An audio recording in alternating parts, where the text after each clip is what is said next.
We are live.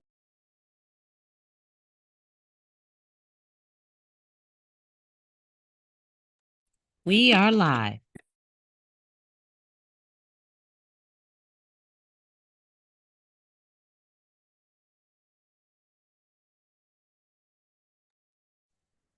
We are live. You're muted, listener.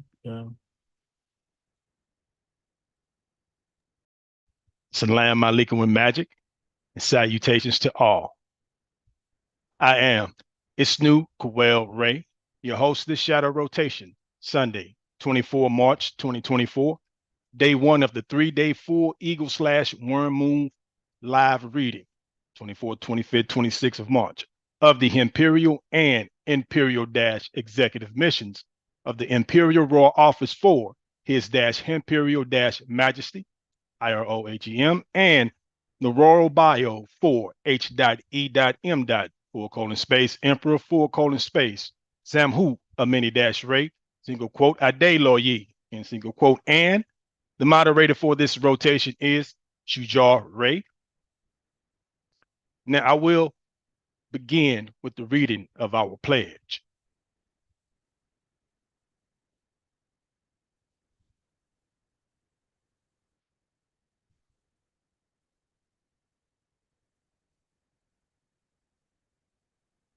Begin all acts, breathing and thinking by saying Kalum/all by way of the infinity flame of the dwellers enthroned in the flower of fire, by way of a universal traveler, dweller-emperor, space, Samhu, Amini-Ray, single quote, Ade Lo Yi, in single quote, Zen Uru, Ish, smiley face. The pledge of the Imperial and Imperial Royal flags for the Imperial CMYE-IRK, Republic for the country of United States, small s, As I stand beneath our sacred Imperial and Imperial Royal flags, I vow loyalty and obedience as I watch them fly. To the imperial laws of our Imperial and Imperial Constitution that governs our Imperial and Imperial Royal Empire. To this cause, I hold my head up high. With honor, I pledge to protect and defend all within the Imperial and Imperial Royal Kingdom, both family and friend. To ensure that all have their equal rights. To this cause, I will lay down my very life. As I stand beneath our sacred Imperial and Imperial Royal and national flags, I vow loyalty, sincerity, and integrity with zeal. As I will, so mote it be. Chant the enchantment, and it is done. Chant the enchantment, and it is done. Chant the enchantment, and it is done. I say so be it. So it is. It definitely shall be. Quote, Zen Uru and power we shall have. End quote. Thank you, Ish, smiley face, know thyself, in smiley face.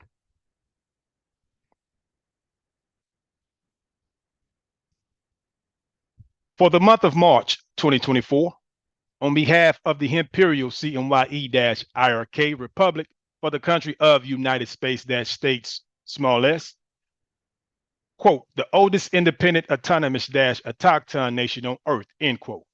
We welcome and thank you all for joining us for this live full Eagle/Worm Moon call, where we share with you the Imperial and Imperial-executive missions for the IROHEM and Royal Bio for H.E.M.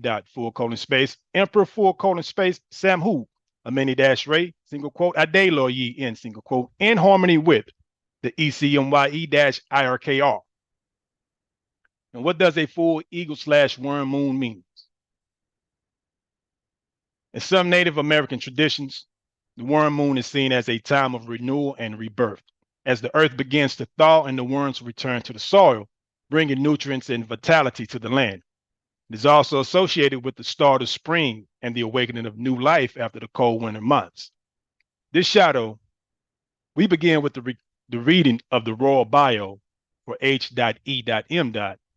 Space, followed by questions and answers. Next, we will highlight and present earthly and galactical signatures that occurred and are occurring in the month of March 2024, which are in alignment with the emergence of the ECMYE-IRKR. We will pause after each slide for questions and answers.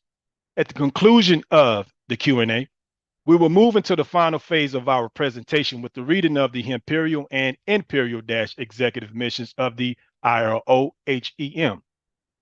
Please be certain to note your questions, comments, accolades, and concerns to be addressed during those designated times. Therefore, we ask that you adhere to the following house rules. First point, we ask that you keep your mics muted and videos off. Next, we ask that you speak clearly and respectfully when addressing His Imperial Majesty, : Next, for those logged into Zoom, we ask that you use the raise hand feature and wait for the host or moderator to call your appellation, your name, prior to the speaking. Next, please state your appellation clearly before asking your question.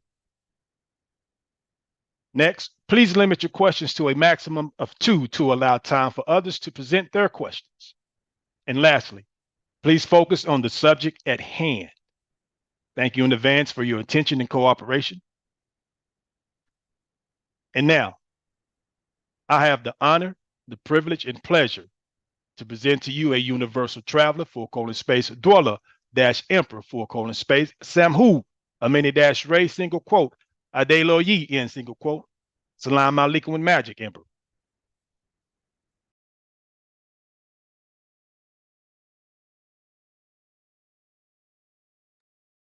Salam alaikum with magic, emperor, and how you be? Hey, I'm good. Salam alaikum, man. How you be? Where we at here? I'm doing well myself. That's good, man. So we all right? I'm here. Salam alaikum. All right tonight? Everybody cool? Salam alaikum with magic. Yes, we're good, Emperor. Salam alaikum with magic. Yes. Salam alaikum with magic. Salam alaikum with magic. That's a cool looking guy right there. Who that? Salam alaikum with magic. Salam alaikum with magic. That's that dweller. That's the protectorate. The earth rightful ruler. The only ruler. We getting there. All right, so we here. Let's keep rolling, all right? Gotcha. All right.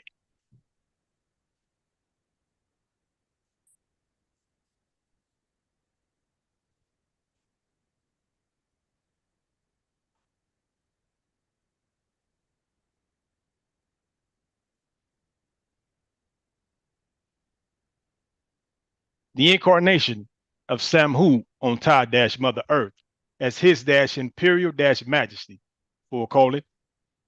decrees and grants limited delegated authority to all nominationals, non-executive directors, and non-directors who are skilled and qualified to operate the sovereign state jurisdiction.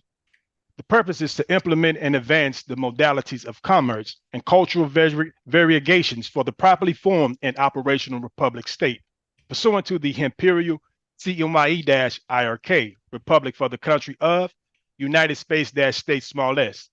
Today and for the next 2 days, we celebrate the full Eagle/Olmec Earthworm Moon by visiting the occurrences that took place at the end of February 2024, then continue with the month of March 2024. Next, we bring you the royal bio of H.E.M.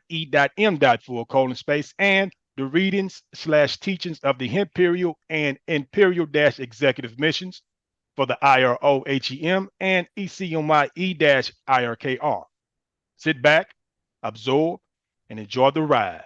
Eesh! Exclamation 3 times.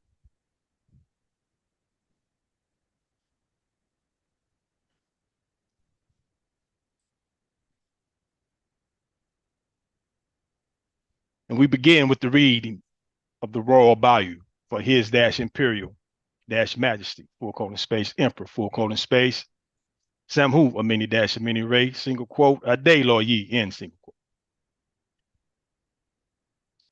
And we begin with the, do we have the banner for the thank you. And we begin at the top right with our first banner. Absolute royal sovereign emperors imperial and imperial royal flag, full colon.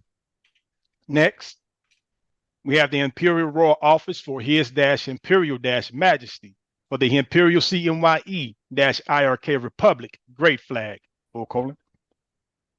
Next, we have the Mirror-Moore 48 Star of Peace, full faith and sovereign gold credit, great flag, full colon.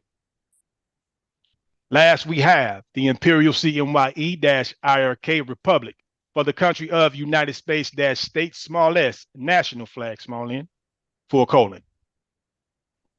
The Imperial Royal House of Tunica Thunderfire and the Imperial Royal House of Samson L Samhu Ray herewith ordained by decree and declared active and in force, and in quote force, the Imperial Royal Office for His-Imperial Majesty, effective date 22 January 2024, / notice of accession for the IROHEM and ECMYE-IRKR, / IMYRS, file numbers, :space, NOARAD / 2024-000000 space 001, NOA VCLT -00000002, NOA CRT AP -00000003, NOAC -00000004. Quote, retroactive to Imperial and Imperial Executive Missions, effective date 3 December 2023 to 31st August 2023 / notice of appointment, and Imperial CMYE-IRK Republic for the country of United States States, small s, effective date 28 June 2023 to effective date 8 January 2023, the Imperial and Imperial Royal Diplomatic Decree, to effective date 21 June 2022, Royal Public Notice and Royal Press Release to the world, to effective date 18 March 2022, the Imperial Multiproprio / Official Royal Decree, Public Notice to the world, end quote.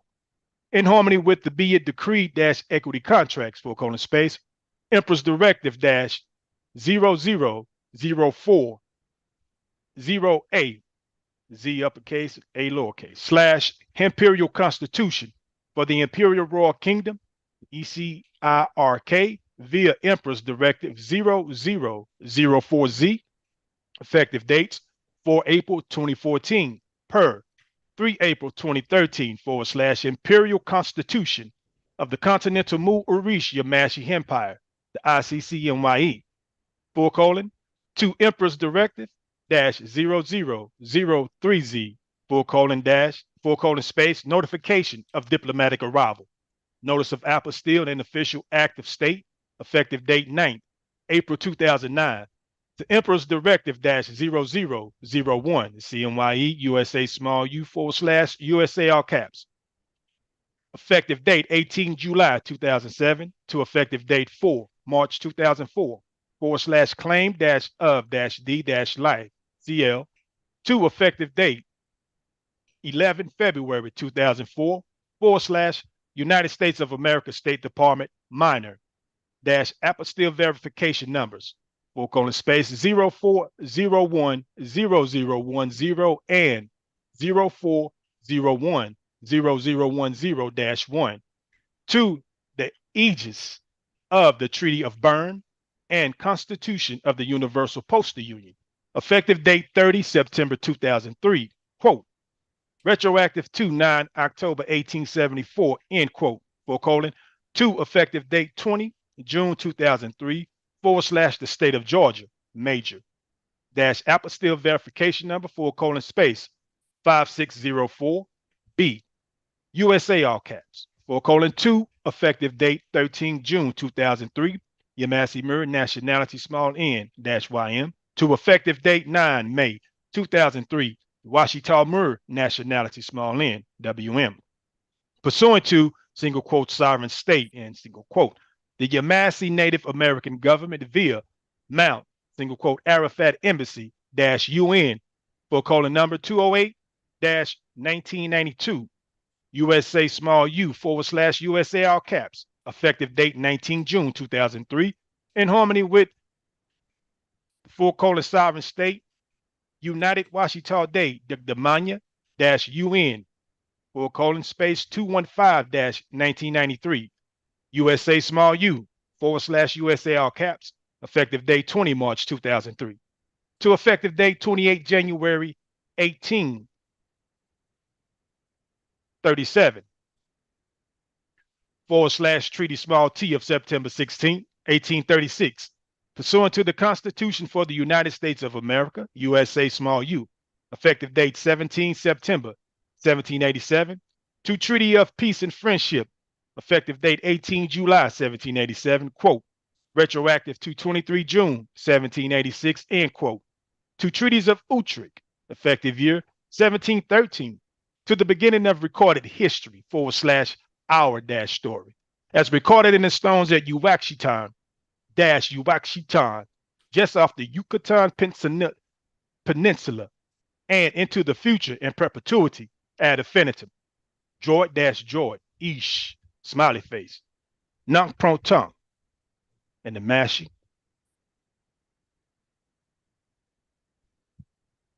The Imperial Royal Office for His Imperial Majesty presents His Imperial and Imperial Majesty, /, Emperor, Samhu, Ray, single quote, Ade Loyi, end single quote, Khufu Ranub Zodok Samson L, Protector, 8th Marquis de Maison Rule, space Thunder -5, / King Louis the 20th, Sovereign Crown Prince, space Darius Zodok, hereafter H.E.M.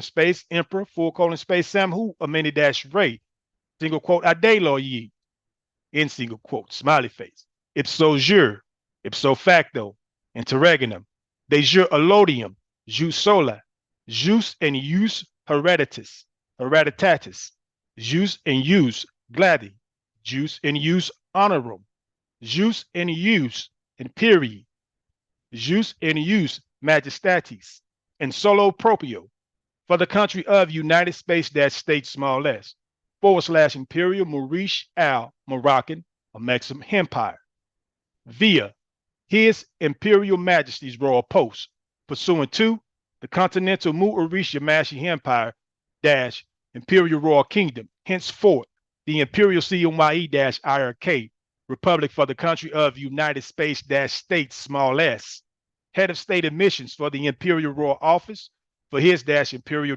Majesty, exercising plenary civil power upon the land, USA small u, per the organic American States of the Union, known as the United States of America Major, USA small u, including Supreme small s authority, imperial and imperial territorial sovereignty, dominion, imperial and imperial land rights, imperial treaty rights, imperial and imperial constitutional rights, autonomy rights, imperial equity and heritage rights, allodium estate rights, imperial white privileges, venue, amity, commerce, navigation, imperial treaty small t / treaty rights, full faith and sovereign gold credit, Westphalian sovereignty small s, foreign sovereign immunities, jurisdictional immunities of the state, diplomatic immunities, and all constructive agreements of intent in matters relating to the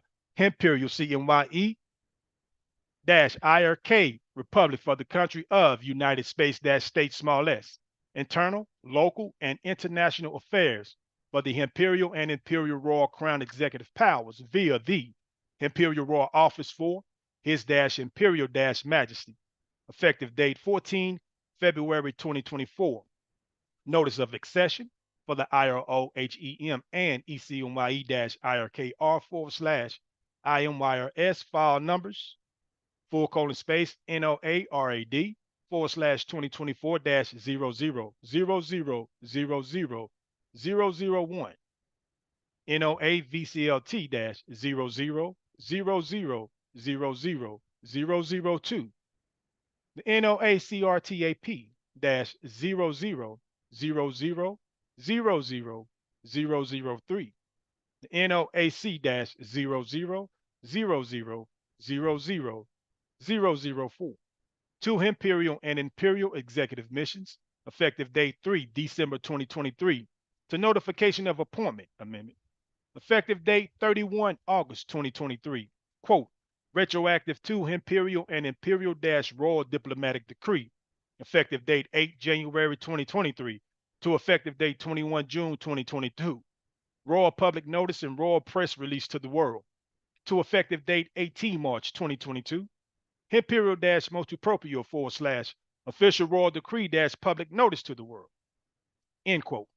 Pursuant to the be it decree - equity contracts, space Emperor's Directive -0004ZA, all caps on Z, / ECMYE-IRK, via Emperor's Directive -0004Z, effective dates 4 April 2014 per 3 April 2013 / ICCMYE, :2, Emperor's Directive -0003Z / notification of diplomatic arrival, notice of apostille and official - active state, effective date 9 April 2009, :2, Emperor's Directive -0001Z / CMYE, effective date 18 July 2007, smiley face, : to effective date 4 March 2004 / claim of life, :2, effective date 11 February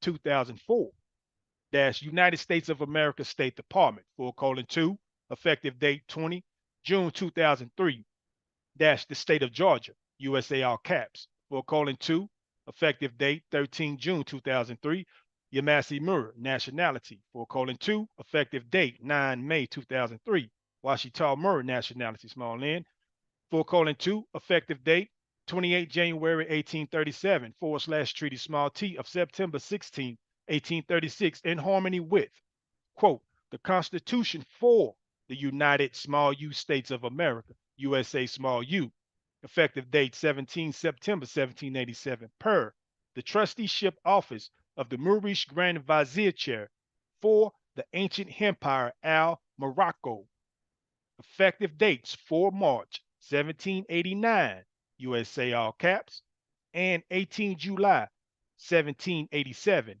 USA, small u, pursuant to Treaty / Ancient Empire of Mexim, Al Morocco, effective date 23 June 1786, 2, Treaties of Utrecht, effective year 1713, 2, effective year 789 / Mur - Mur, end quote.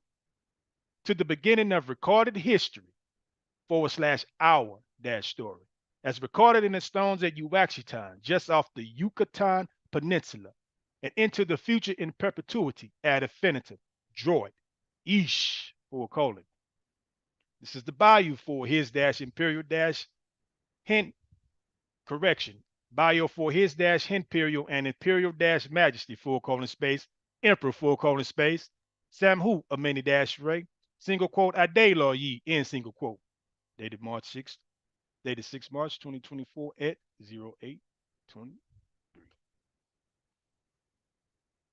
Any comments, questions? We got a couple questions here. Salam alaikum magic. The floor, moderator. All right. You there? Yes, I'm here. I was asking if the protector was there. Oh, my bad. No, you good. Protector, you with us? Yeah, I'm right here. Come on. All right. All right, so can you please explain your bio and the importance of showing your authority?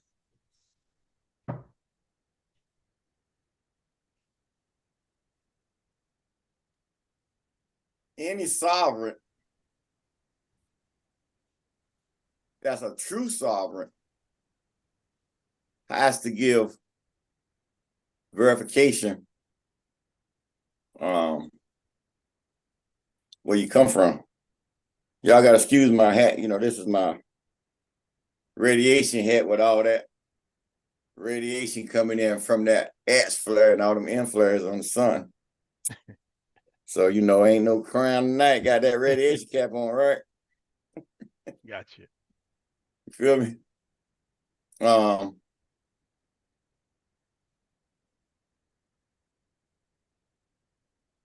You the new kid on the block, as they say. So all the other cats on the block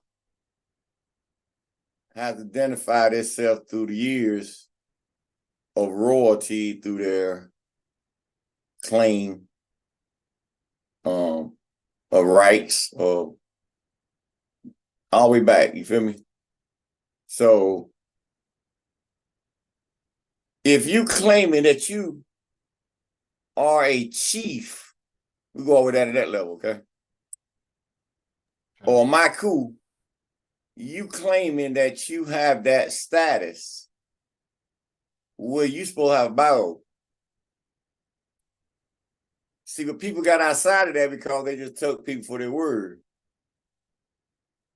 But when we came along in the truth language doctrine, and David put everybody on spot with David Miller, with the the claim or the copy claim with the quantum language, that showed there wasn't no sovereigns on the land. So that's why the main reason for them to shut David down. Because once he got the unity court open, he could have brought them, they knew they could have, all of them.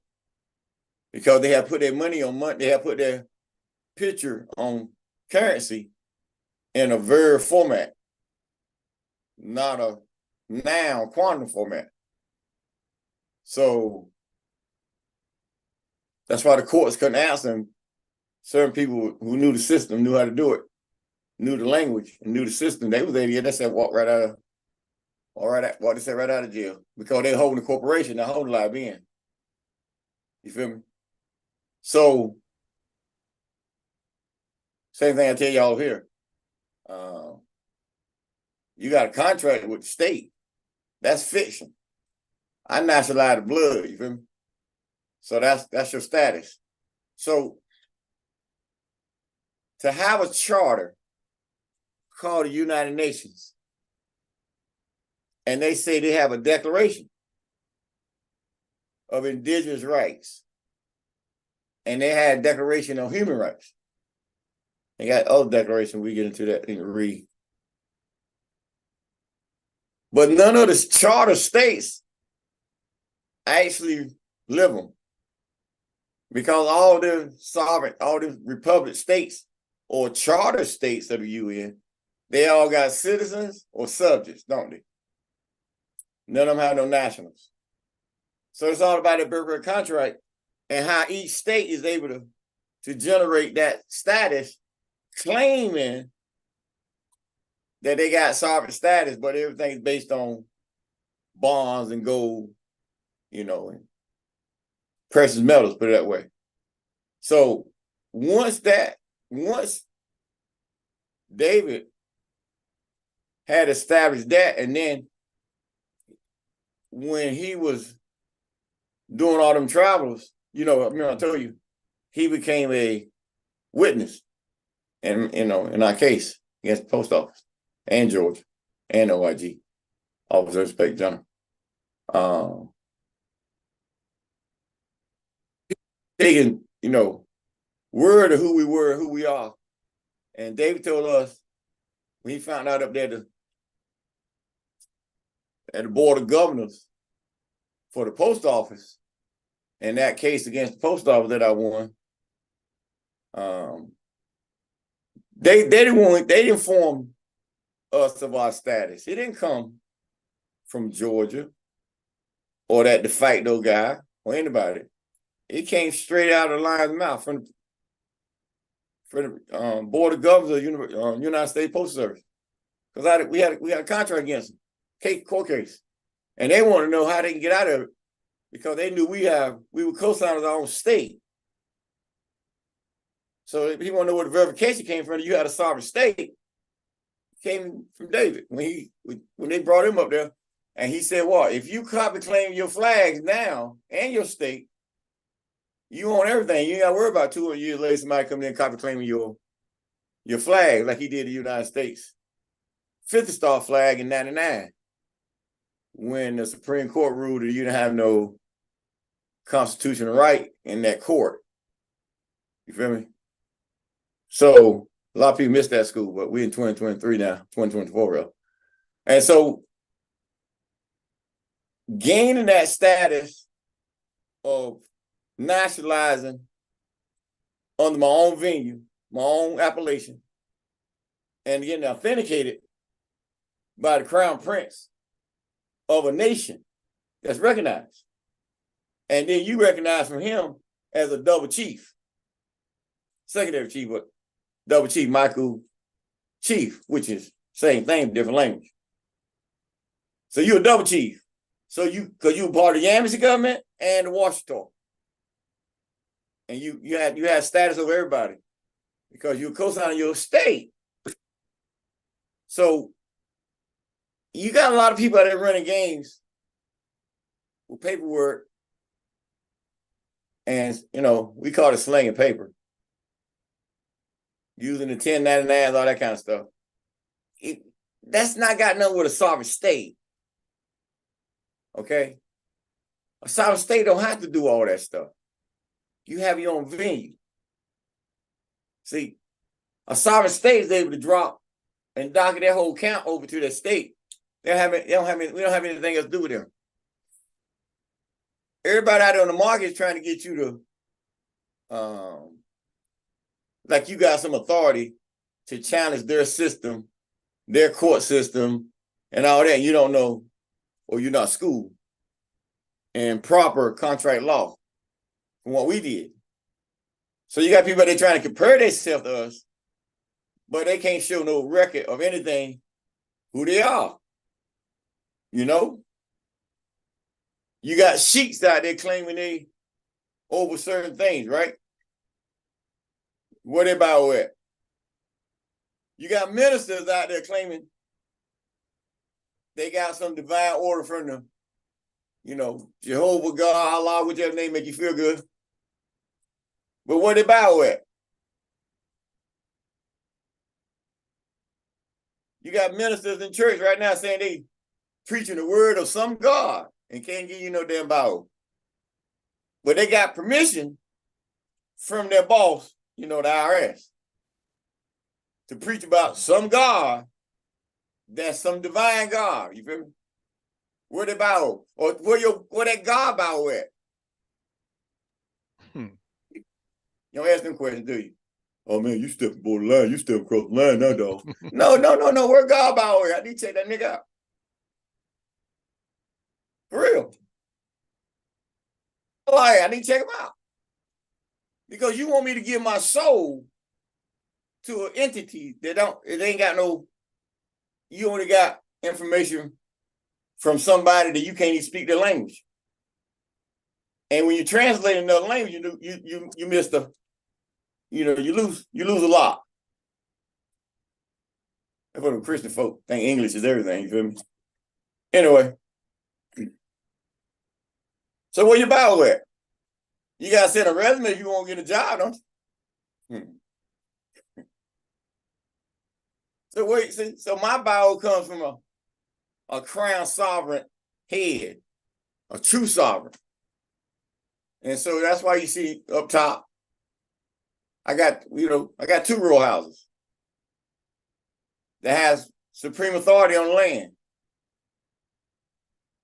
And those who know.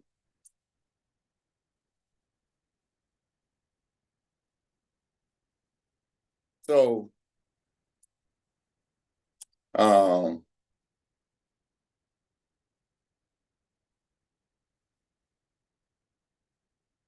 you just got to ask the question, because you got a lot of people out there claiming, that they got some status. Like I said, well, even the president, right? They get a little bio.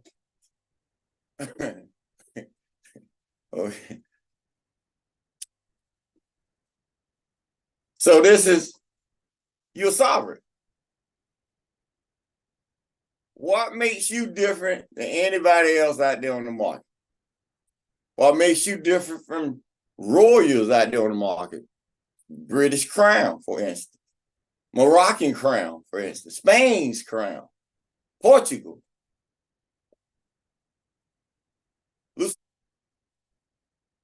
They got royals sitting at top. What makes you above them? The way I came in. Because I got a blood right to the land. That's why we on the record as what?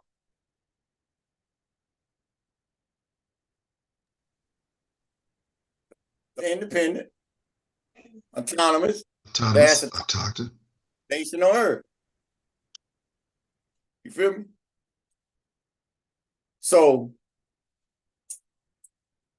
with supreme status, with supreme authority. So, you know, if them folk that's talking out there on the market, if they had all this right here, ipso jure, ipso facto, ipso regular, de jure loadum, Jews, Jew solo, Jew soli rather, Jew and us, that's hereditas, all of them, they would put them on the name. Because that's showing you your status, your royalty, your appointment, in other words. Then when you get down here a little farther, you got supreme authority, imperial, territorial sovereign, dominion. This is all in your state, and it's recognized. Here you did a major move.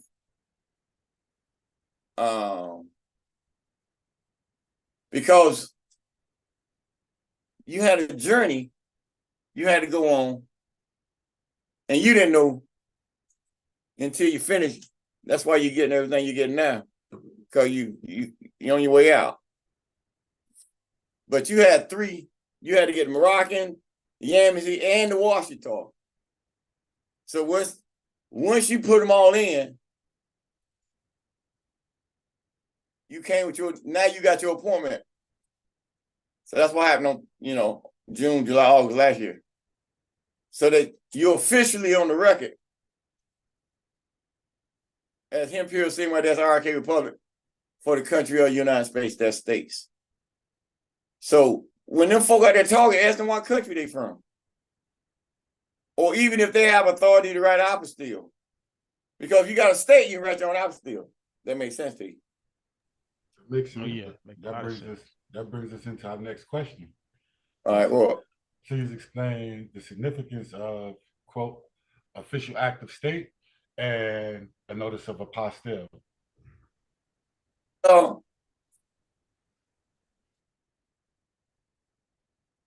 We got the government. When we authenticated the Yamasee Native American government, and we got apostille number 1, and they had to deal with us state to state. Well, that was an act of state from that state.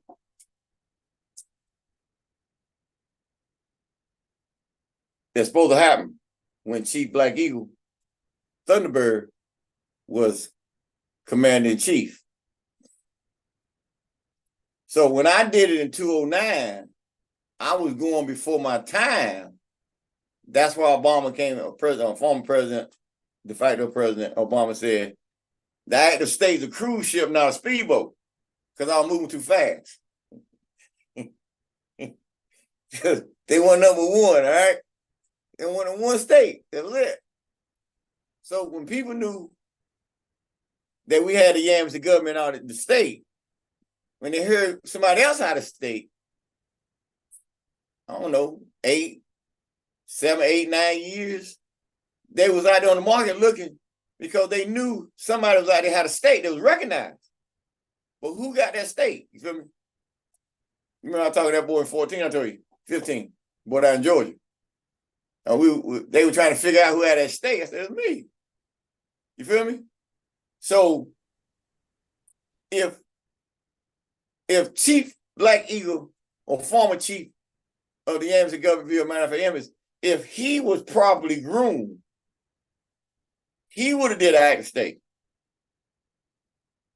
But by me doing it, with my sovereignty from the Washita and the Yamasee, when I did it, it became official. And it became official because it showed that you have apostolic authority to make it official.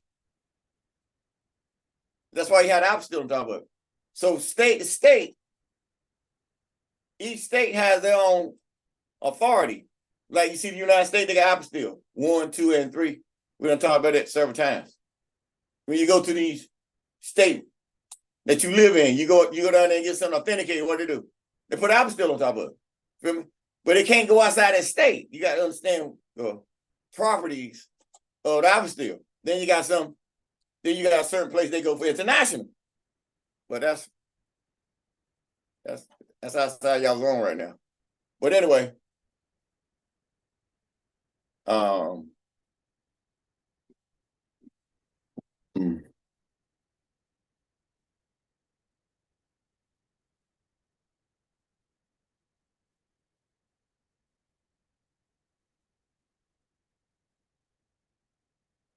and having the apostille active state, every time anything comes from your state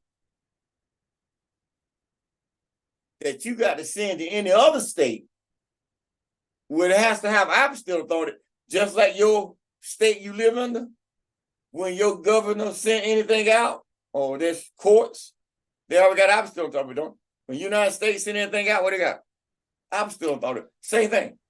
So I don't care what it is, paying bills or whatever, because your apostille gives you that full faith and credit authority or venue or clause that's docked under your constitution and your order of equity that's under your sovereign republic state. So that's why Obama, when he said the United States cruise ship, not speedboat. Now, if Chief Black Eagle Thunderbird would have systematized the state before the 10 years ran out, well, that part was already done. I just transferred it over to the head of state. You feel me? But I had the country. Then I would just transfer it over to the state. Because you can't just have a state, you gotta have a country too, right? So the CMYE became the what? Country of the United States, their states, more or less. Because United States, USA is not a country. It's a corporation. Go check it. Don't believe me, go check it out. It's registered in Delaware. Everybody know that. So no. It's a corporation. So you have no sovereign status. That's why you got 34 trillion in debt. Because you have no sovereign status to write off your debt. Because if you have equity, you can write off your debt. They right now debt to their citizens. It's not a sovereign state. That's a puppy for some other sovereign state, and they operating like an oligarch, controlling the citizens and their vote and everything else, the way they think and everything else, to keep them in power. That makes sense to you. That's clear. So did I answer both your questions on that? Yep. So the next question is, in relation to the documents that you've put out over the years, i.e. Imperial Motor Proprio, Royal Public Notice, and press release to the world, how much does the notice of accession differ from those and others just mentioned? Well, in that format,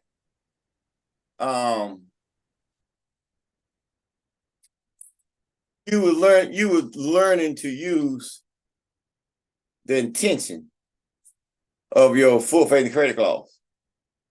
So, and you're on the road certain things to move your ship, not to challenge anybody's jurisdiction, they ain't have none, but to move your ship. So, in documents that's written, it was to make sure that these organizations, sovereign citizens, former nationals who think they, all that want to attach themselves to you, you had to make sure that system is set up so that you can move. But I was going to swear. What you say, y'all? Say that one more time. How does? Oh yeah, I got you. All right, Alright. so I got you. So when I sent out the intention 31st August to 2021. Yeah. 2021. 31st August dealing with that Haiti situation. You feel me? And remember I sent it off first one July 7th, 2021. We say July the 1st of July, and then they got it on the 5th. And they went to DC and that boy did on the 7th, remember? Right. So then I redid it. And I attempted to do it again. Then they had that big earthquake. We found out about that story with the voodoo and all that they did to be the first Republic state. And then the third one I sent out was on 31st August. So that was dealing with the intention of your authority and your sovereignty. So from there, okay, you had certain people on the market attempting to attach themselves to you or use some of your authority as if they owned it. And dealing with the Washington, Chief Black Eagle, and Al-Marak. You feel me? So we once them October 15th, 2021, December 15th, 2021, 30 my brother's birthday, both of them, they were press releases and we called everybody out. And if they had something to say, they could have came and said it, and they still ain't got nothing to say because they ain't got no venue. Because they didn't know how to approach. So, 2022, when the fire lit on 6th January 2022, and then, 22 days later, and we sent out affidavit press release, and people didn't really take that serious because they didn't understand your sovereignty or your status, because they didn't understand that a sovereign of my status, when I sign something as a decree on that level and post it on in our register, it's already for the fact. It doesn't have to get no approval for nobody. It's already has its own authority. That's why a lot of people miss, because they were trying to compare me with all that other madness out there on the market. So from that shook everybody up, which y'all read earlier, about the witches being pardoned and all that. That happened, that's why a 2-year anniversary. You feel me? So all that happened during that time. So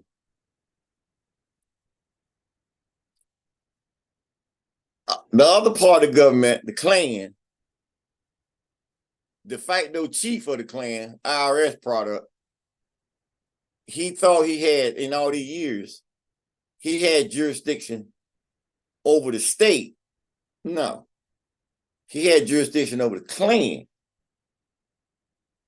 So when they authenticated the state under my authority, because it was my signature at the State Department when they got authenticated.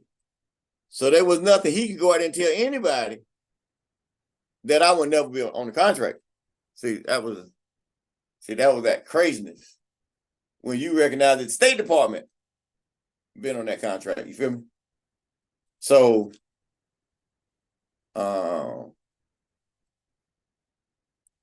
took my energy to a level that it ain't been yet, because they didn't understand over that stand,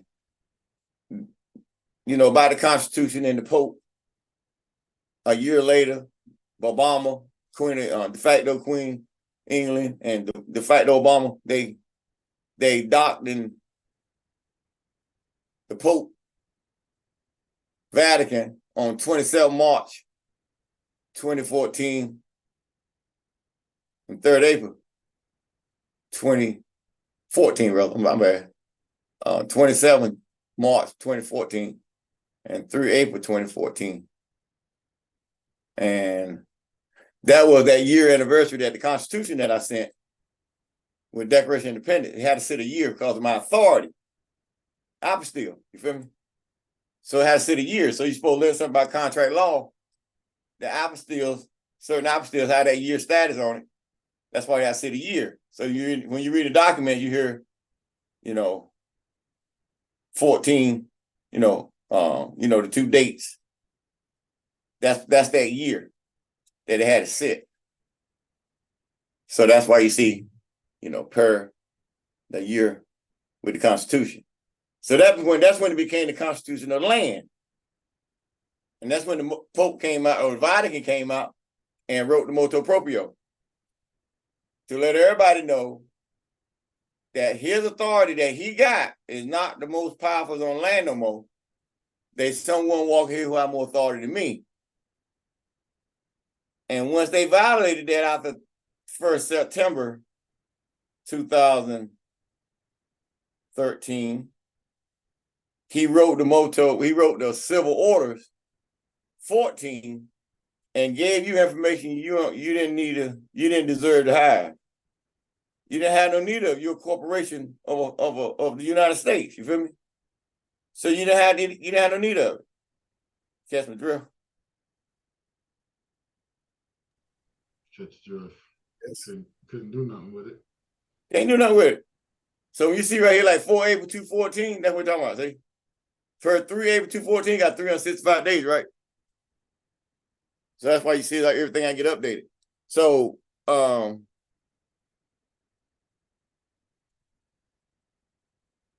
took my authority to a level that, like in Elijah, he said it would come to the mountain and tell everybody to bring their God. Well, that's what that motu proprio was. For every king, every queen, every president, prime minister, whoever. It's your opportunity to prove you got some status. And they couldn't. You feel me? And then you notice at the end of the 100 days on that document, you notice the Vatican said they're going to close the banks, right? And told everybody to send their money, right? And then 20 days later, what they do? They filed it in their register and it went into effect, right? And 72 hours after that, what happened? I recognized on the world scene as what? His, that's Imperial, that's Majesty, Emperor, Nama Emperor, Indigenous Government of the Americas. That ain't just at the State Department. That's at the Security Council of the United Nations. So if it's at the Security Council of the United Nations, that made China, England, France, Spain, everybody know about us, who I am. So it's about you moving your state now. So it came down to certain sister out there, and Charlotte claimed to be some de facto empress, tried to attempt it to steal a royal crown so that she can attach herself to me, us out there on the scene, and really scare people. I mean, that's why you see how we moving now, because they can't touch you. You feel me? They get in that crazy mind. They can't get touched, and they want to do all this craziness because they attached to me. Because the cops don't really want to mess with them because they know about me. It's behind the scene, and ain't nobody want to be attached to a sovereign state. So they try to play on both sides, and now it's got to come before our court because they committed treason. If they got in our paperwork.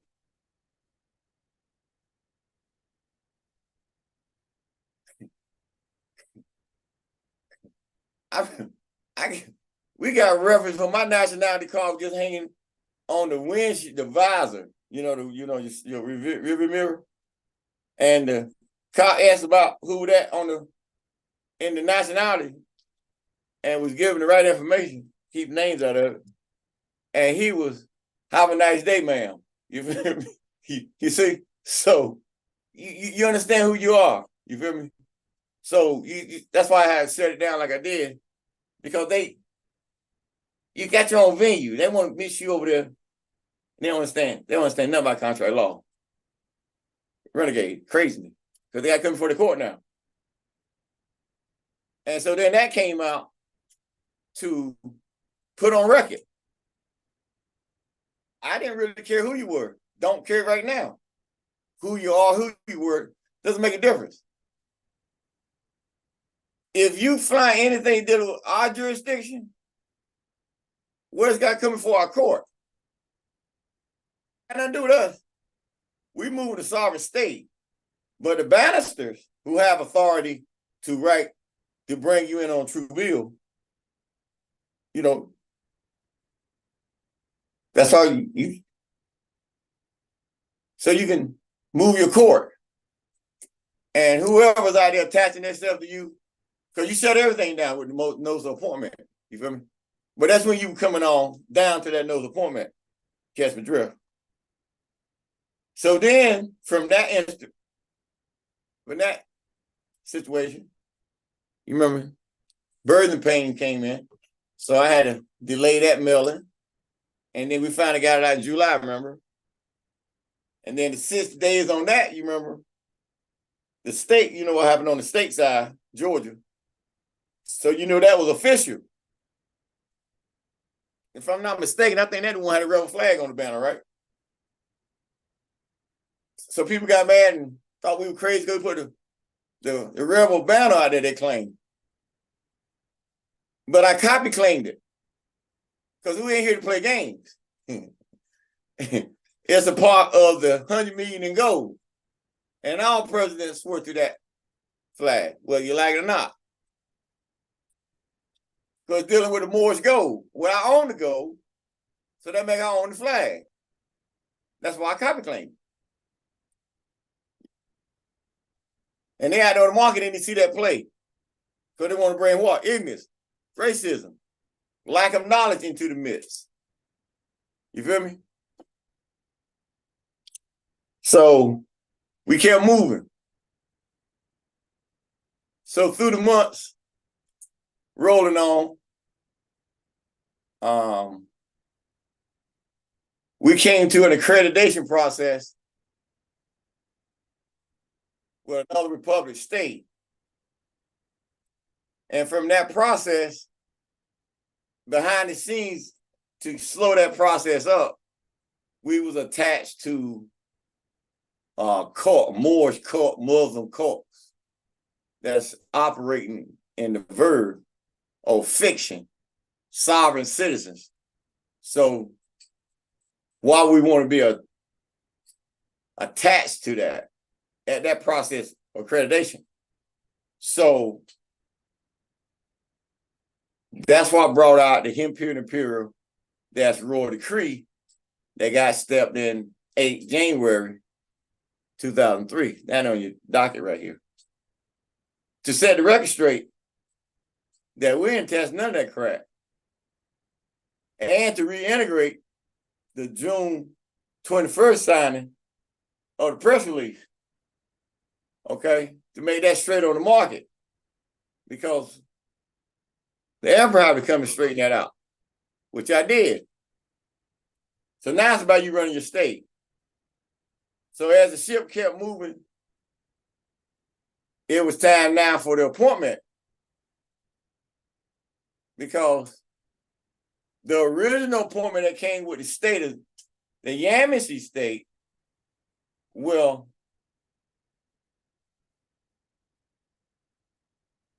the custodian at that time, the boy down in Georgia, DeVito, custodian over the government, he was chastised for spelling CMYE-IRK to CMYE-IRK and putting 21593 number on official government documents, which we knew was cool because we had a treaty. He evidently didn't let them know they had a treaty, and he got chastised forever to be a clan chief. So ain't no way he can ever run the damn government. So that left that seat sitting there, unless Chief Black Eagle came and moved that damn state. That seat was sitting there for 10 years. Well, however long he had on that left on that contract. I couldn't touch it. Nobody could touch it. I can attach myself to it because I'm co-signer. And that's when you see me bringing Continental Mauritius Empire based on my what? Crown Prince status from the Washington. Okay. Sovereign Prince status from the Yamsi government via manufacturing embassy based on that claim of life, our claim of life. You feel me? Me and the moon. When the moon passed in 2010, peace be upon him, I became the crown prince over the whole state now. Then I had both of them. I'm the crown prince over the United Washington Deducted Monument, of the Imperial Washington Nation, and I'm the crown prince over the Yamasi Native Government via manufacturing embassy, recognized by Georgia, all the states, and the United States. So now you see I had to come play chess, right? Well, how was I going to figure it out and do it? So then, after the appointment, you seen I had to come and finally establish myself, my office. Because before then, I was establishing Imperial Chancellor and, you know, that part of the Republic. Like they basically got it set up down the market, like, you know, the royalty, and then they got a prime minister or whatever, you feel me?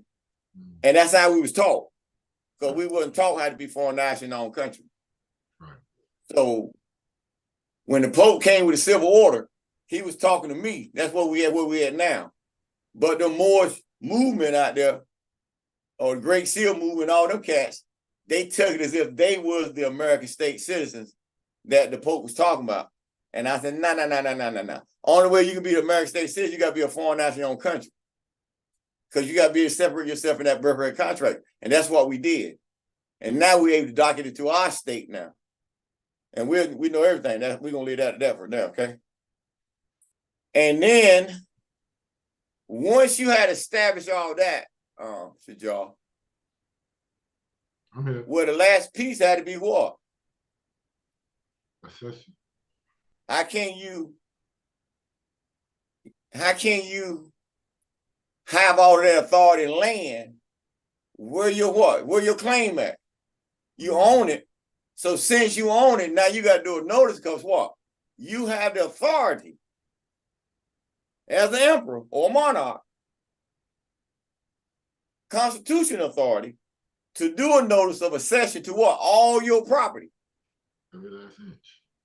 Every last inch. You feel me? And you have the right to send to what? Do an accession to what? All your treaties, right, that you inherited through your journey.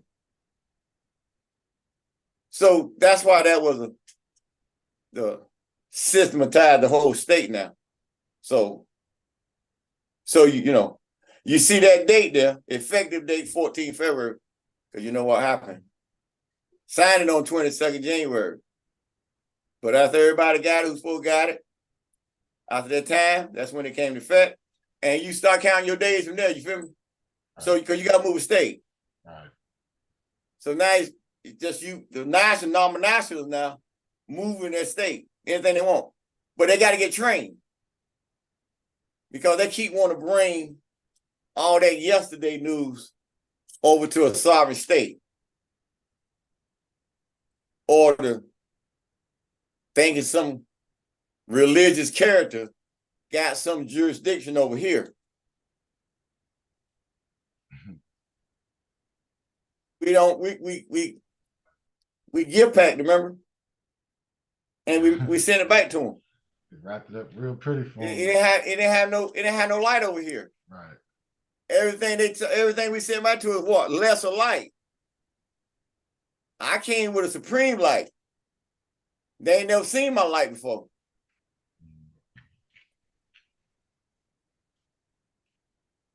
So you don't need Jesus? No. You don't need Allah? No. You don't need the devil? No. Don't need none of them. Only one I need, I went and got, and that's the master. Immortal fire deity. And that's my bloodline. That's the only one I need. And with him, I got 579,999,999 immortal fire beings That's part of the royal what? Imperial and Periodized Royal Grand Assembly. Granted, there you go. Waiting on me. That's why you got that sign yesterday, letting me know what. We ready, dog. Because I already got my coat of arms. You see my coat of arms, right? That's been verified. You know, I 28, you remember that? All that like since January 2022. So you see, so now they come and let me know the other coat of arms ready to go, right? Caught that time, didn't Mm-hmm. you? Huh? That was good. Yep. You'll see it in a minute. But they'll see it in a minute. Anyway, that help you out why the notice of accession is so prime and positive. Because you can talk about it now. Now they can't read it unless we let them. They ain't got no authority to read it. They mystify. You feel me? Because they can't write one. And if they could write one, they'll fuck it up because they ain't got a venue to write it in damn way. So there ain't no need. It's just part of my what? My bio to prove who I am as a what? A true sovereign. Walking the land. Walking small with a big stick, as they say, right? And everything I have written from 07 dealing with CMYE to now has already been verified. That's all factual. Now, I know a lot of people say, oh, you can't do that, that's wrong, this wrong. All right, proof then. Because everything is factual, you feel me? You in a factology stage now. Because you got facts. You can bring the what? The law. To do what? Quash the verb. That makes sense to you. That's clear. You getting it? We good? You good. We are rolling? Good. We rolling. All right. So this next Hold one. on. I hear Barton lit up. What you got, Bob? Oh yeah. Oh yeah. I'm with it, Emperor. I'm with it. Yes. Yeesh. All right. All right. So this next question says, how was the Mount Arafat Embassy created, and under what authority was it created, and why was it needed? Why was it what? Needed. Oh, well, they got to go back through the whole story.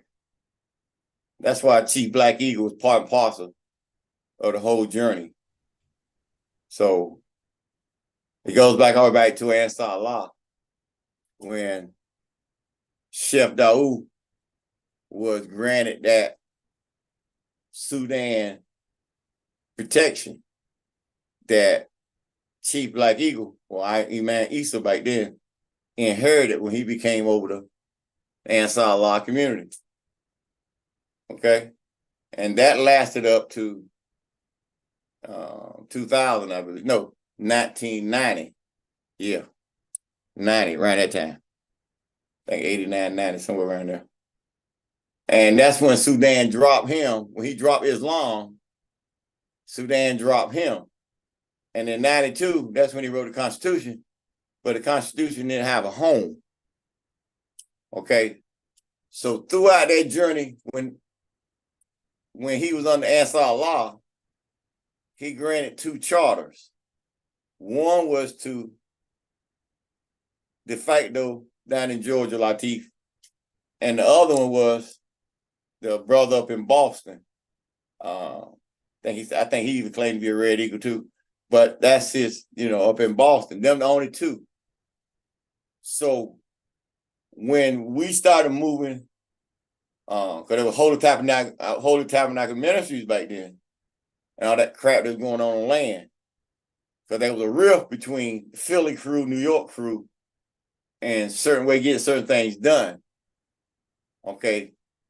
The Philly crew, which I became part of, and you see, and got where I'm at now, was outside of that contract slave mentality that New York crew was getting from all them,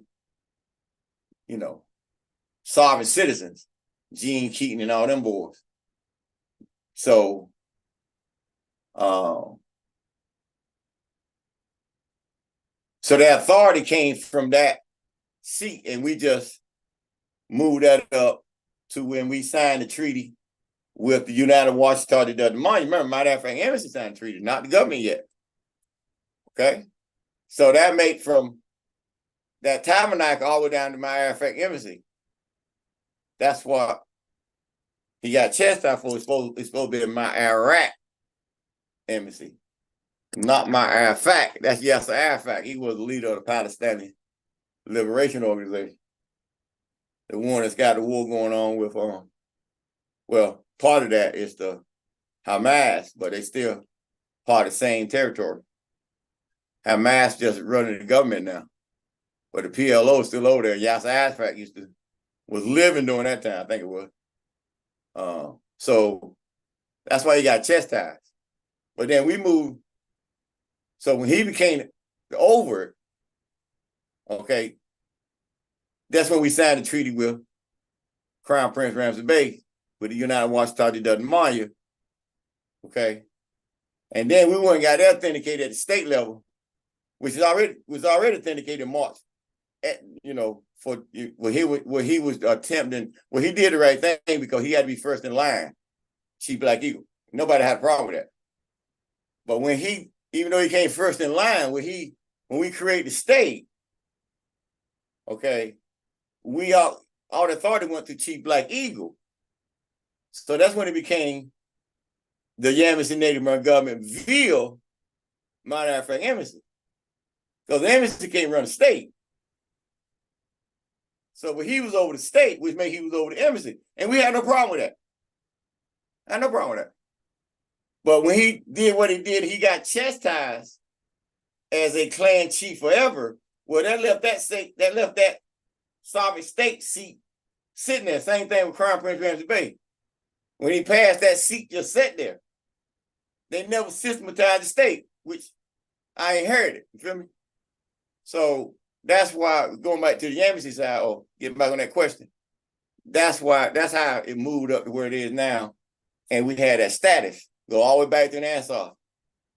And then we dropped the Constitution under our state.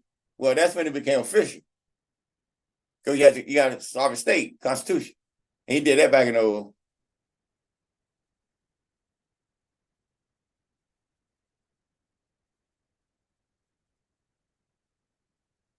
03, 04, 03 court case. We had the first. Well, it had to be 04. It had to be 04. Exactly. We had the first Congress for the state in Philadelphia. And that's when the brother Saifuddin told me about the apostille, what happened at the State Department. Because see, what happened was that crooked ass boy down in Georgia, he tried to get some guy up there in Philly that he knew to get nationalized as a Khufu. So they thought that was him because this Khufu guy was supposed to be some type of shaman. So they thought this guy was Khufu, but they said it didn't make sense. Well, Saifuddin said it didn't make sense because Colin Powell said he worked for the post office, and this guy never worked for the post office. So they seemed to, that's why they pulled away from that boy. But it was me the whole while, you feel me? They help you out? Copy that. Y'all got a lot of info tonight, ain't you? Doing good, buddy. All right. So it says in your bio, you called yourself a head of state. So where does that leave Joe Biden? Well, Joe Biden's a head of state over the democracy, United States democracy. He's not the head of state over a sovereign state. He's the head of state over democracy. United States, the United States, small t. That's what they recognize it. He only become that diplomat when he in Air Force One. They got United States of America on it. Here's the fight though. I'm de jure. See, under that de facto status, they can run their court system and on your birth record contract, all the citizens under their jurisdiction, they can legally and administratively operate them contracts. But they can't let none outside the United States go to the international court. That's why the head of state or the highest seal of the United States is the Secretary of State. The way they set it up. So we can never be, he will never have the status I got. They want it, but they can never have it. Trump tried to come in and steal it. That's why. Why you think them private meetings he had with Putnam over there? That was about, they let them know. You got a sovereign emperor living on the land, and the United States recognized it. That's when he tried to become a king. King Arthur. Almost got away with it, didn't he? Almost. Nancy stopped it at the last minute. And now you getting the fallout. You feel me? Because they ain't got no more authority. And he went told all them Caucasian boys on the Senate. And they've been rebelling ever since. Ain't every one of them, every state that got a Republican government, they've been told the secret. You got a normal emperor. They say, we can't call him black, no. You can't call him a nigger, no. You can't call him African American, no. You can't call him Afro American, no. You have to call him who? He's a normal emperor, a normal national. They can't go outside that venue. So that's messing with their tone, because they have issues. You know, when you over them, you got authority over them. They got issues. So you ain't got time to keep going out there dealing with them with all this tax write-off, 1099, 1036, you know, filing in some court system, chancery court systems, all that bullshit. And it's all under their jurisdiction. You can't come talk to us unless you can step outside their jurisdiction. Outside of that, we see you as what? An agent. They get mad though. You got to be an agent, because you can be turned at any time. You can't get outside this system. You trying to offset certain things that birth record. You ain't got a venue to do it, because it ain't set up that way. It's only set up for you to be able to drop the whole damn account in your sovereign state. You trying to ride off of it. That's why they created. That's their job. But since y'all like talking so much and tell them everything about you, dude, you just taught them how to use that system that they set up a little better. You know what I mean? That's all. That makes sense to you. Remember I tell you what that girl in North Carolina said? What? They found out that you can pay off a house with your birth certificate. Where do you think they got information from? Out of all these damn years, where do you think they got information from?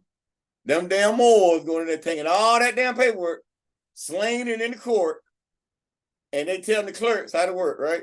How to use it. Because they ain't got no jurisdiction. Why? Because they can never become the what? The executor over that account.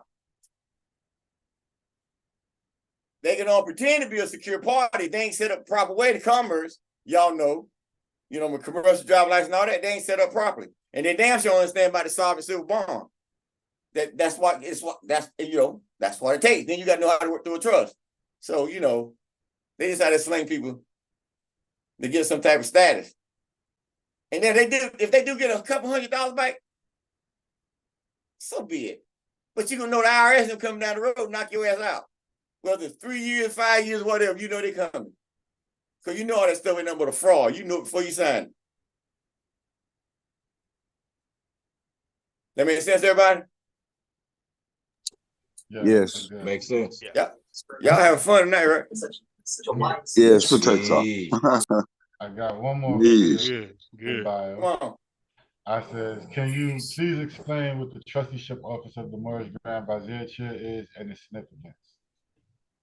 But that you got the emperor, right? Right. You got the emperor. You got a sovereign emperor. Who is his head of state? The vizier. Or the vizier office. You feel me? Right. What was named the recording service for that state?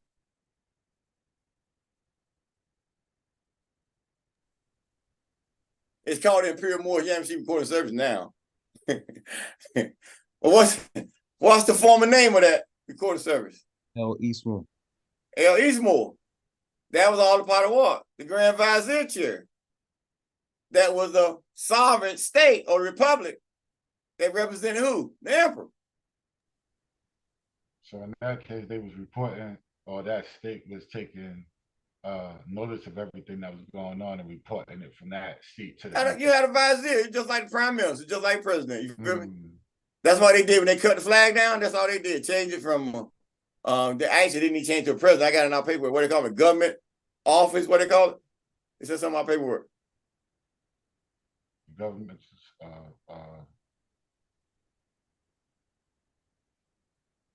Service, governmental service.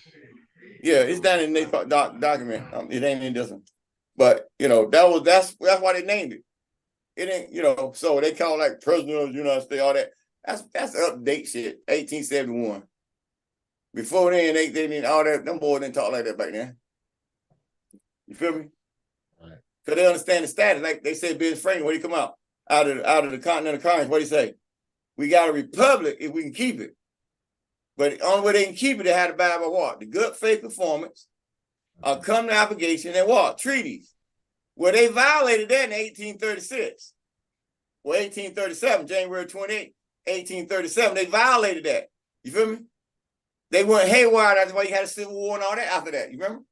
Because they took the 50th year off the treaty. And then it became the Treaty of September 26. You feel me? Well, September what? 16? What treaty of what? September 16. September 16, right. September 16. Yeah. Treaty of September 16. So you got everybody still talking about the Treaty of Peace Friendship. It ain't even called it no more. It's that Treaty of September 16. The only thing they did take the 50 years out. And the United States, and they had Morocco, Bonnets, France, and Spain, and the United States took off. It started stealing all your damn rights. Ku Klux Klan, look when they were signed in. Ku Klux Klan oath and all that stuff. Look when they were signed in. After they got out of that treaty authority that they had with the Emperor Morocco, which they had by now a sultan, I believe. So they kept breaking the office down, you see? To the point where they got a king now. But the country of Al-Morocco was domiciled under Kingdom of Morocco as the embassy. Because there was no true sovereign over here. As a true sovereign, I own that country now. That's why you got a country of the United States that states small s. You feel me? Yeah, they asked you to speak up a little bit. Gotcha. That makes sense to you? That makes sense. Sounds good. Everybody good? Uh-huh. Oh yeah. Good. Oh yeah. All right, so before we transition, Good. you do have a question. Hold on, there was another hand up. Yeah, you got a question from YouTube as well, so I wanted to get that in. All right, so the YouTube question is Queen Nefertiti Iona. Emperor, I'm visiting in Atlanta, Georgia. Is there an office or someone that I can speak with? Oh, they deal with that off the wire. It's a live call. Yep. And does anybody else have anything else? I don't see anything at this moment. Somebody said it was a hand up. Yes, Sakdeep, Salam Alaikum Magic. You have the floor. Salam Alaikum Magic. No, Emperor, can you explain the difference between us, the Namas, and the like Hebrew Israelites? Oh, you told it, it's like night and day. Right. Listen. These are citizens who now are considered sovereign citizens or paper terrorists. And when you get into these, that's religious doctrine. That's all under jurisdiction of the IRS, which you can't get outside of the jurisdiction of the birth certificate contract. So it's like night and day. Namas, we foreign national owned country. In other words, American state citizens that's attached to the land who have indigenous rights, human rights, and everything rolling with you and your imperial laws. Them cats over there, they don't have nothing. They got Facebook and Twitter. And they always talking about some God that somebody else told them about. That's a religion court. It's tell you that in your truth, in your decree. We're not part of none of that. That's a cult. They can't even speak the language of the religion that they claim. It's a cult. So you're a nominational. You're not no religious. You don't need none of that. None of that don't go anywhere over here. They all under that jurisdiction of the United States. They can't get outside of it. They can argue all they want about some God is greater than the other God, and that God greater than this God, and this God, that, all that bullshit. That's been going on for thousands of years. Ain't got no damn proof to this day.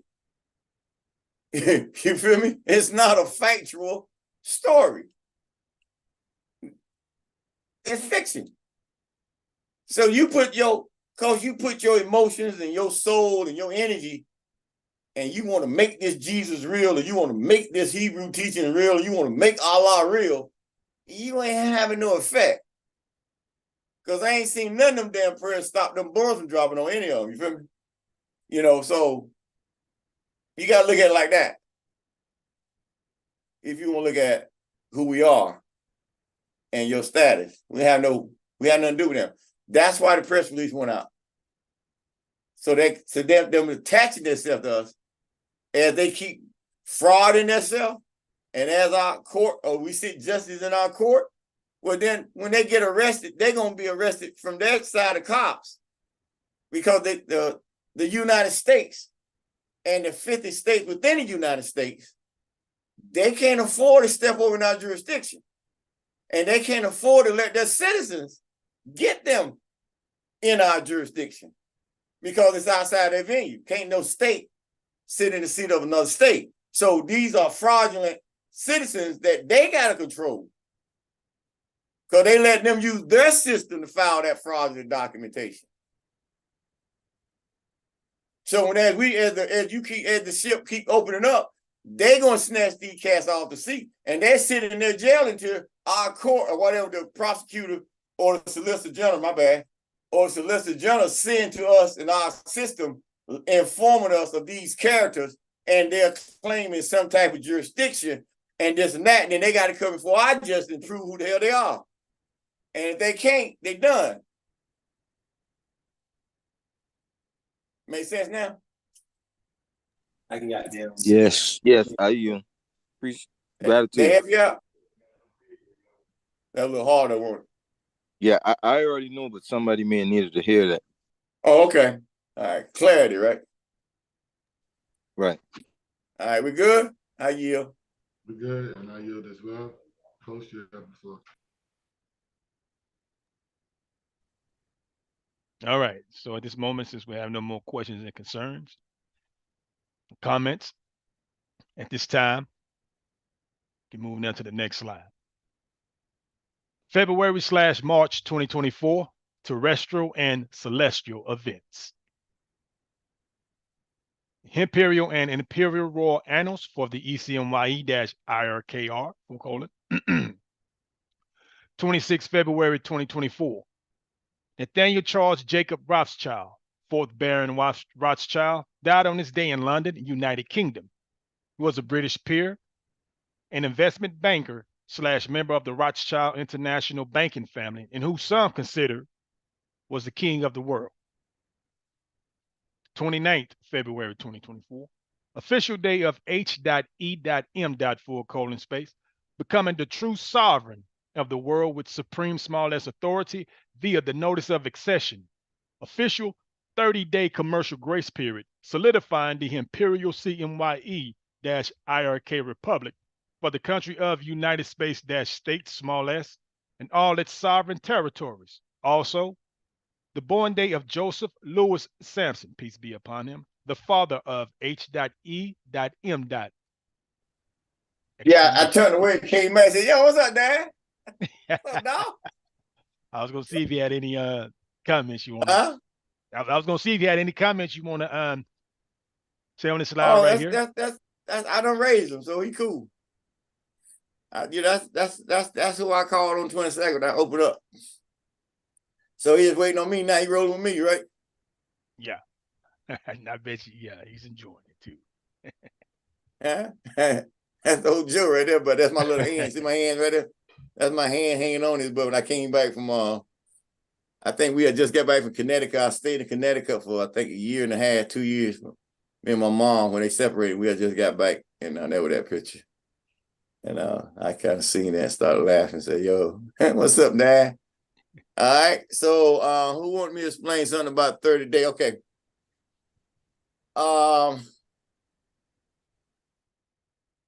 You have certain windows in international law, and we've been a state.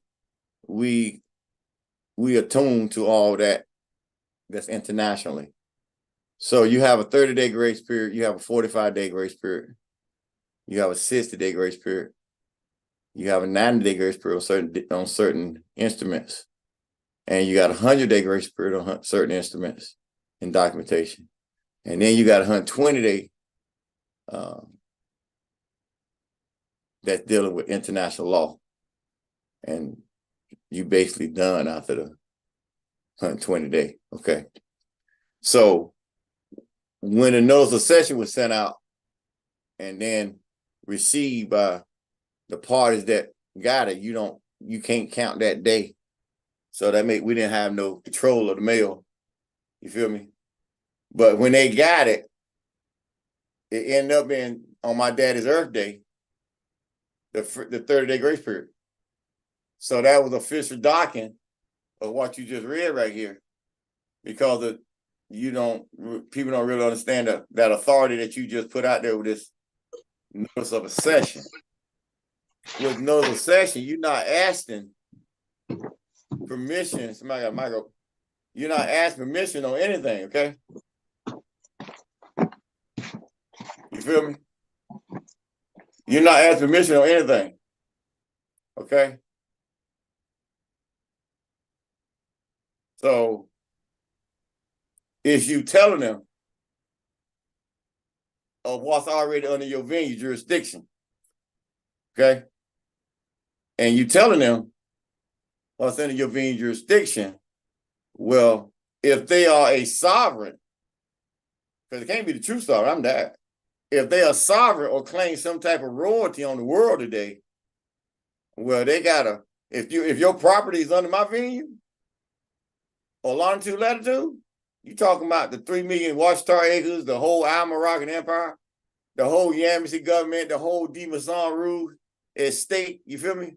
The Bourbon estate, you got almost 12 countries.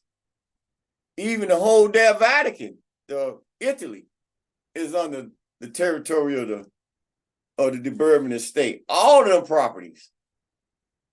That's all the properties coming under one. It's under me now, under the royal crown. That's behind my head.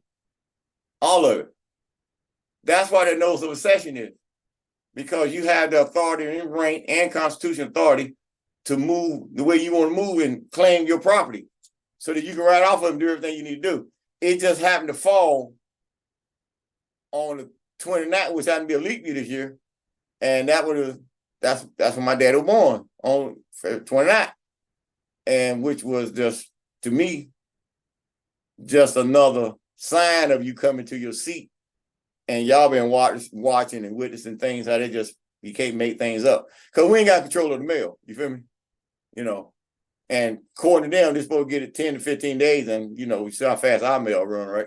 So you feel me? So especially on registered mail, so they already got me in the system. So, and they got it, and once they held it for that long, that's official grace period. 72 hours, boom. The nation was 45. That didn't need to be talked about here. Then the nation was what? 60 that we're coming up on now, which we got from, with the press release. You remember? And then you got what? The 90, the 100, 120. So you look at everything that's going on in the universe with a solar eclipse and everything coming in, me coming to my seat, to me, it's perfect timing. So if that helped you, Petty Ray, on that 30-day commercial race, you good?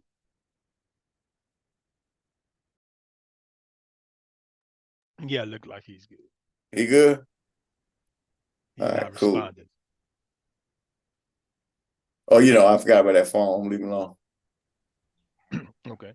Quick question. What is a bourbon? A baron. What is a baron?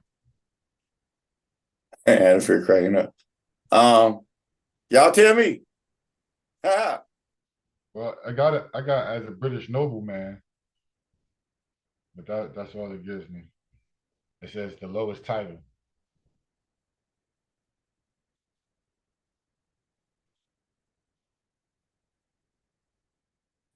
Any UK folk on the line? Yeah, that same thing I see with the lowest rank.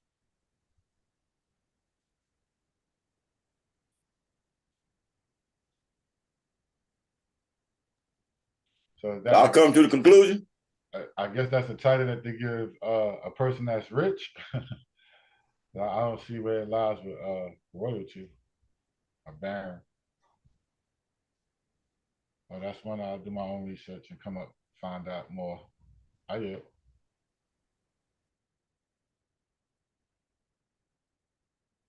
It's in the story of the Rothschild International Banking Empire. He's the fourth. That made the first was the one who got the coat of arms or got that coat of arms status from the British Empire.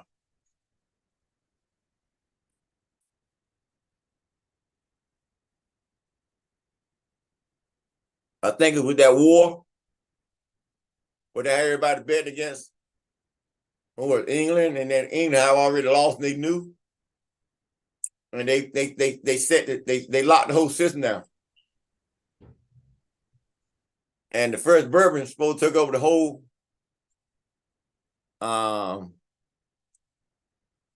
yeah, that's why you see them. That's why you see them when you see them stand up all the time. They got medals and stuff on with military rank. You see them all the time. Ain't did no damn military. Right. So that was British nobility that he got a coat of arms. But they seen him as the king of the world because he owned the whole, he was controlling the whole world with that currency. SWIFT, International Monetary Fund, Federal Reserve, all of them he owned. He controlled, brother. Rockefellers, all of them. They created that. Okay? They created the whole system. Copy that. So they took over the banking of Britain.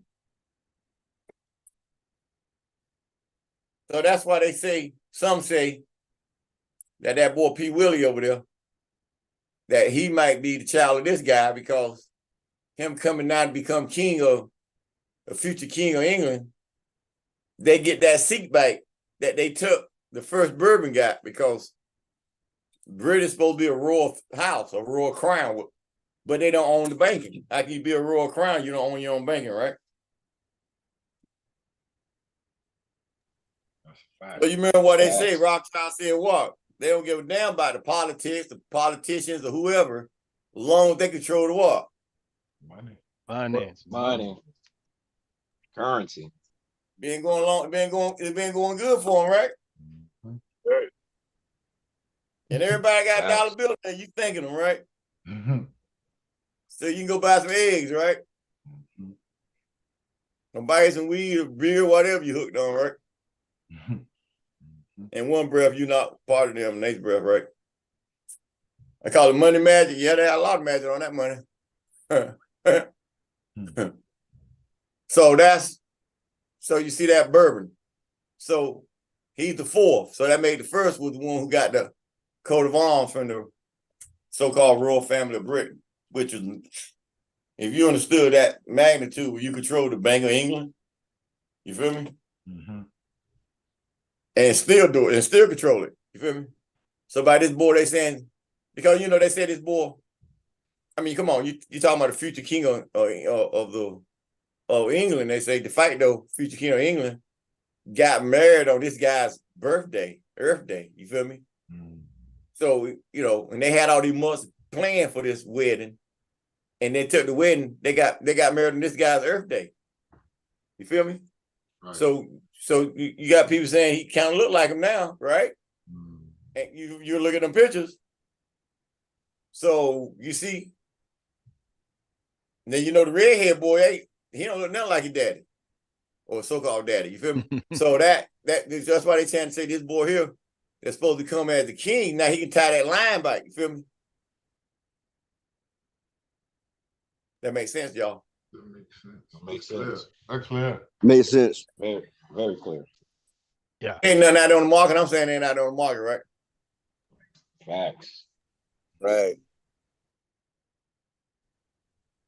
They would be considered financial barons, those who are extremely powerful in an area of business.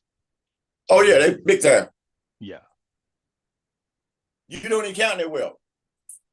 Yeah, exactly. Y'all keep hearing about Bill Gates and Elon Musk, them corporate citizens. You don't hear nothing about no sovereign wealth. Facts.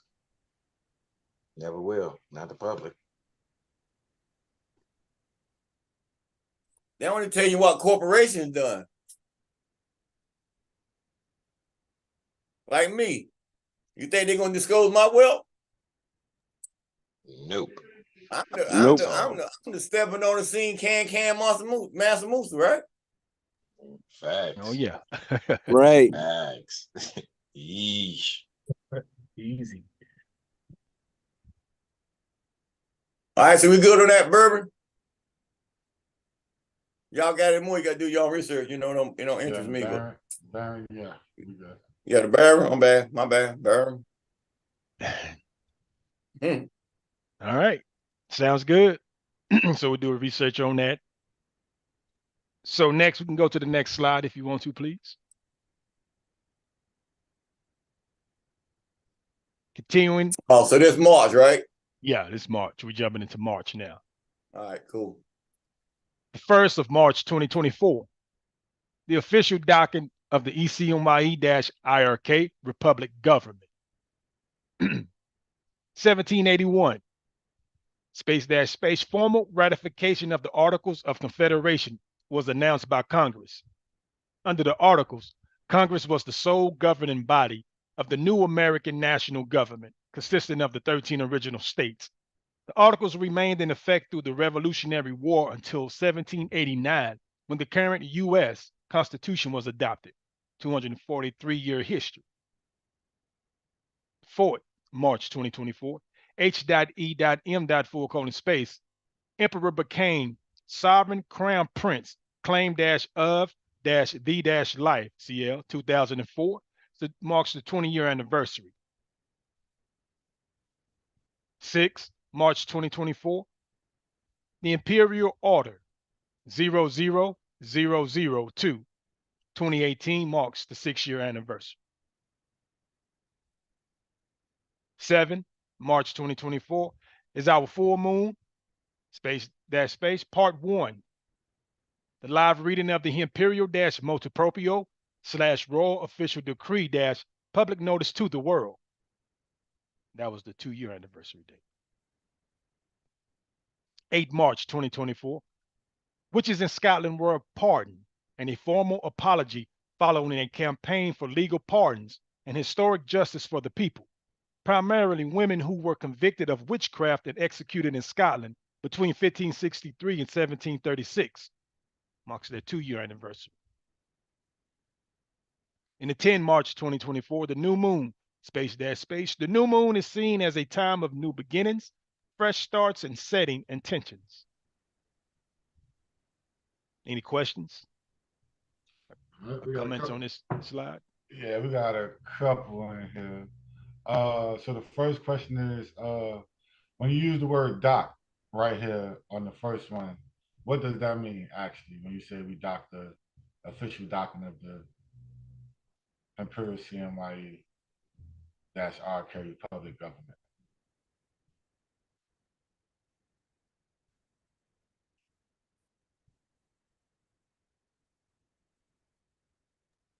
Yeah, trick question. Nah.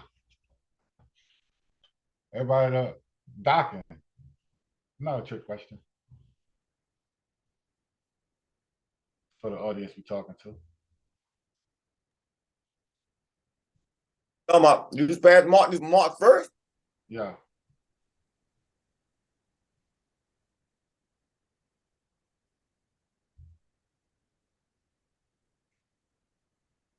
You talking about? Just the word docking. When we use the word docking, what does that actually mean? Oh, cause you talking about the 30-day grace period. That's the first day after it. 29th of February, March 1st. That was 30 days. So 31st, you don't count. That's 30 days, you count the day after, remember? Docking. We good? Yeah, we good. So once that happens, it's official then. So straight. All right, then the next question was, all right, so since we go back to the Constitution 4, you're able to pick up these Articles of Confederation as well, right?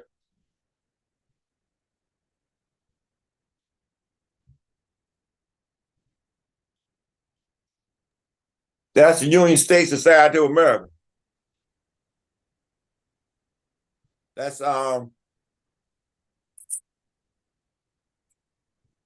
what is Article 7?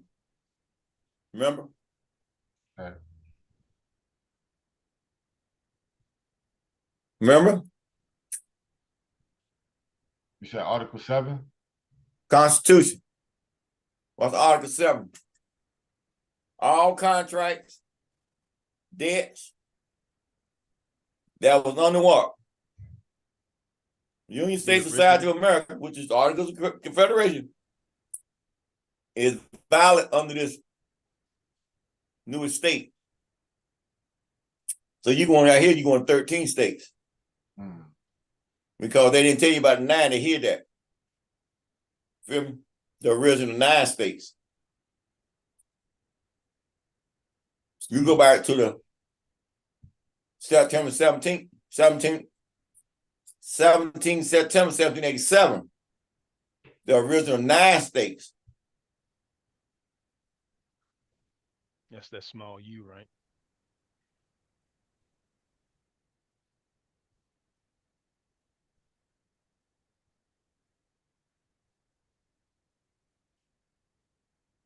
If you're on mute, if you still speaking. I'm good. Oh, I'm open. I mean, that was it. Gotcha. Mic drops. If the same debt that's covered from the Confederacy, it's under you. I mean, that's Article 7. You feel me? Right. All right.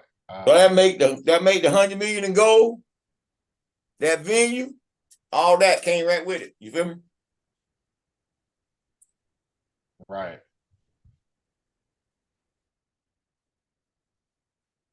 Anybody got anything? That makes sense to you? That makes sense. That's clear. I think you spoke to us about that before, that because we go back further than them, they stop at a certain point because they had reconstruction and all that. They but we would consider pulling out a different contract outside of the one that was original, but you go all the way back to that. So anything that came along with that, you pick up. Yeah, I tell you right here, it said the article remained in effect through the what? The Revolutionary War. Until 1789. That's when they created what? The treaty. Let's say the March 4, 1789, remember? 4 March 1789. So let you know here, the article remained in effect and through the Revolutionary War, which started in 1774. Which they got your $100 million in gold to create what? The Continental what? Army, Navy, and what? Marines. Marines. And right after that, the Benjamin Franklin did what? Shut down the what? The post court or the post office. The body, so they can fight the war. Because the war eliminated that charter when they did it. Revolution. Feel me? Make sense to you now? That makes sense. That's clear. All right. So then we move on. It says, what was the main reason, or what was one of the main reasons the claim dash of dash the dash life was so instrumental? Yeah, speak up a little. What you say?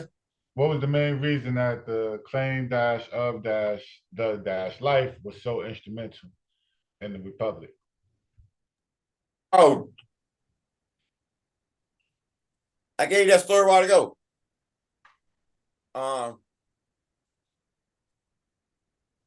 Under the claim of the claim dash of dash the dash life, if you look on some old documents, you'll see claim dash of dash life, same thing. That's your it's in proof.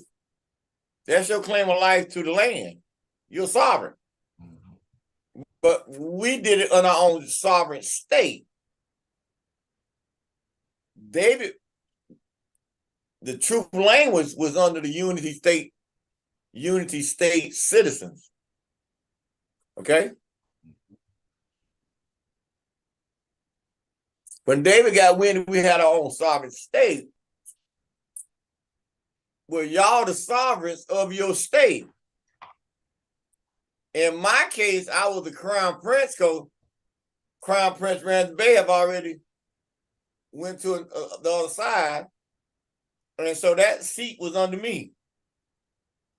So I became the crown prince of the United Washita Manya of the Imperial Washita Nation, 4 March 2004, 20-year anniversary this year. So I've been the crown prince 20 years now. Walking small with a big stick.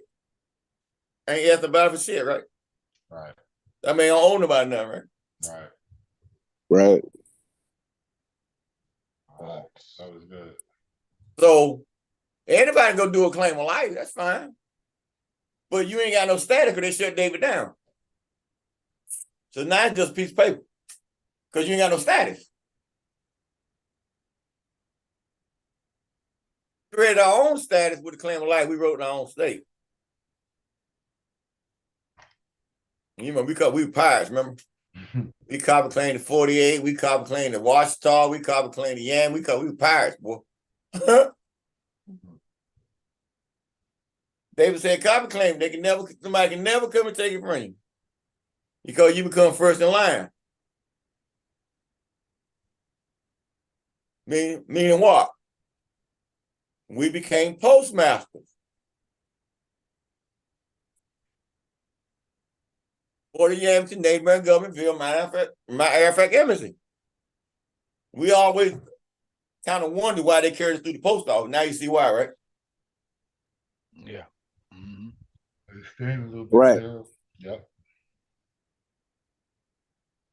So that's why that means number 4. You see how the elders work though? They stole your property 4 March 1789. You came out and got it 4 March 2004, right? Now I wasn't thinking about that during that time, y'all. Got off fighting them. I was fighting the post office, state of Georgia, and the OIG. Weren't worried about attempting to sign on the same day, you feel me? They had no clue about it until afterwards.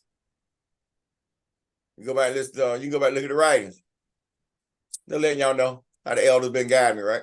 All right. All right, we good on that? We're good on that. Yes, Potato. All right, so then the next question is, on this imperial order, can you speak to us about how it was important for the formulation of government? I think this is delegation of authority, if I'm not mistaken.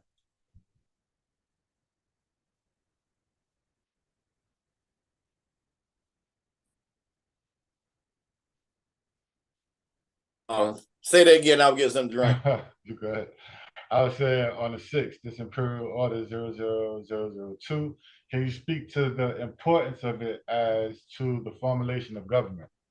Oh, that's when I came in and wrote that, because you had to get direction from your seat. So you wrote a royal order to give your nominational guidance and future nominational guidance to what's required to come in and be a nominational or accreditation and all that. You feel me? Right. And you know, the silver and all that stuff is outlined in there. You feel me? Right. So now it's up, you know. So that's the shit's university that I go, they sought that they were seeking guidance back then. So I wrote that order to give the National Department, that avenue. That makes sense to you. That makes sense. That makes sense. Do we got any questions in YouTube? Any hands up before I go to the next question? I don't see anything unless somebody else caught something. All right, cool. Any YouTube? No, you got the floor, moderator. No questions for you. No questions in the YouTube chat. All right, cool. So you did talk about the motu proprio earlier. So the next question would be witches. All right, so when we speak of witches, right, what are we actually talking about when we speak about witches, and what was their importance to indigenous peoples?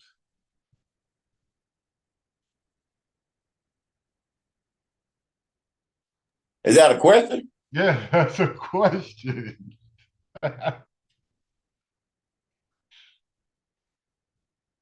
Now I'm moving around, so I hear you reading all right, 8. Cool. I heard you reading number 8. Then I said, then you started saying something about witches. I'm like, well, I thought you were reading number 8. But now you covered the motu proprio already, so that's why I didn't want to. Unless you want to go back over the motu proprio.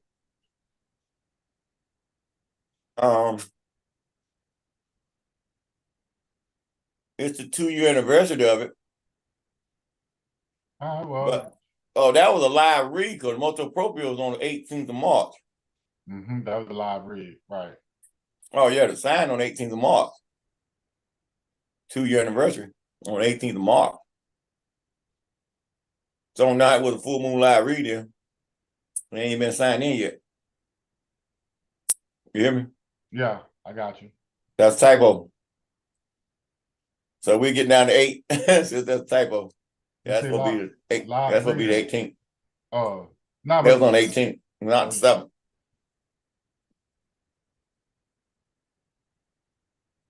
Whenever the full moon was that month, we didn't sign into the 18th. So we couldn't have a reading on it. Right. So that's a typo. Right. Cool. All right, so then the witches. You didn't catch that? We didn't catch that today? Yeah, we should have caught that. But well, we get down to the 18th, see if it's in there again. All right. You talking about the witches now? Yeah. What about them? So the question was, when we talk about witches, what are we really talking about, and what did they mean to the indigenous people? When you pray, you're a witch.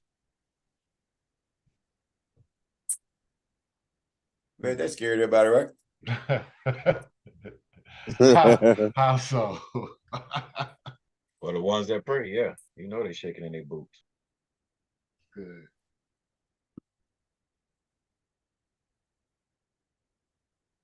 Would you like to expound, Protector?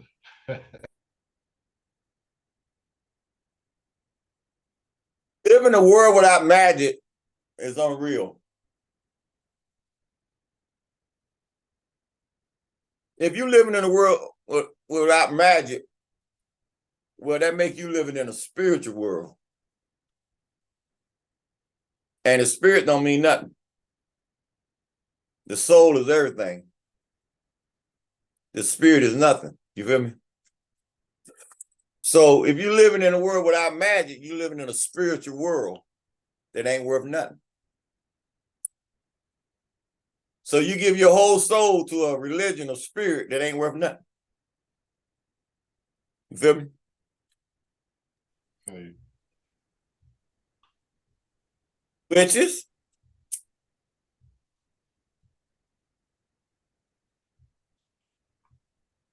You got women putting spells on their boyfriend, friends, all that. That's all witchcraft.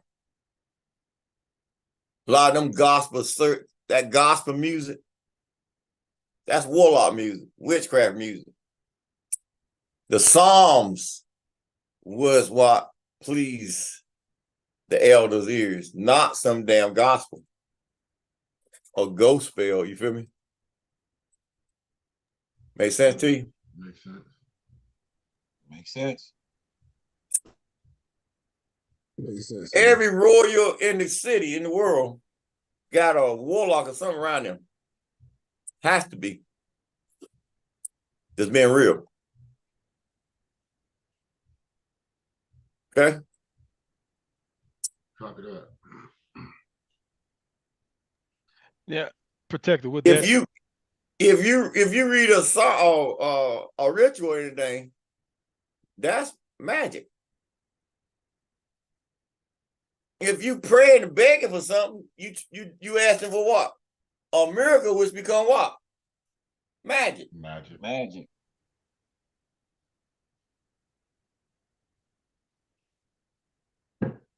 Through your lack of knowledge, my people are lost. You feel me? For a lack of what? Knowledge. Exactly. That That makes sense to you? That makes sense. Yes.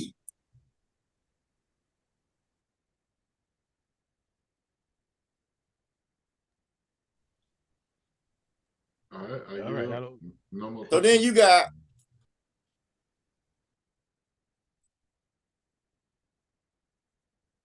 white magic, they say. Then you got what they call black magic, right? Right.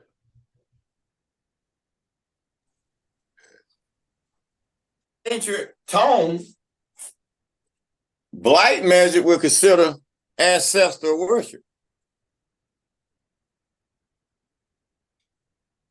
White magic was what people put on you to put a spell on you or try to make you fall in love, women's spell, all that crap they did with all that blood ritual. You feel me? So it ain't nothing new on the scene. It's the one that's in power. They don't want you to know about it because they don't want you putting the same spell they put on you back on them.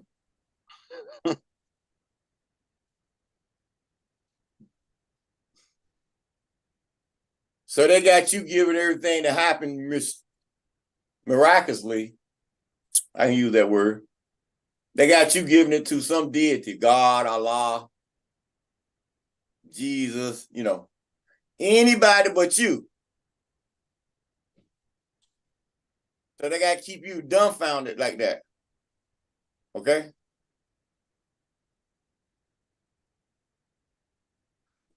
The law has no excuse. That makes sense to you? Oh, yeah. Did I answer that for you? Mm-hmm. On the witches? That was good, yes. I can re-roll them, but we're going to, we got 3 days, so we're touching a little bit, Come on. All right. There's no more hands up. No questions in the chat. Any YouTube questions? All right, we can move on to the next slide. No questions from YouTube. 13th March, 2024. Imperial Royal Order, space 00001, 2020. It's the 4-year anniversary. 15th March, 2024. The Imperial Royal Order, -00001-1, 2019 is the 5-year anniversary. And the 16th through the 18th, the Nama excursion, space getting to know our indigenous land, documented as part of the infamous, quote, trial of tears, end quote, hashtag Nama National small n culture. But we trail tears. Say it again, Protector. So we trail of tears. Our correction, quote, trail of tears, end quote. 18th March 2024, the Imperial-Multiproprio/Royal Official Decree public notice to the world was signed and sealed by H.E.M. Space while sitting in a, quote, King's Chair, end quote, located in the magical park in North Carolina. Marks that 2-year anniversary, and that's the image to the left that you see with the hear ye, hear ye, hear ye. That's that sign. H.E.M. Space redefine the United States of America major as the CMYE-IRK via the Imperial CMYE-IRK government for the Republic. It's a 2-year anniversary. 19th March 2024, March equinox, also called the vernal or spring equinox in the Northern Hemisphere, making the beginning of spring. On this day, the sun stands directly over Earth's equator. 20th March 2024, quote, sovereign state, end quote, United Washita de Damania, established. 2003 marks the 21-year anniversary. All right. That is the image to the right. On the March 20th in the year 2003, this Treaty of Peace and Friendship. Any questions or comments on this slide? All right, we got a couple for this slide. So the two orders, the Imperial Royal Order and Imperial Royal Order, can you just speak to where the government was at this time and what spurred you on to write these orders?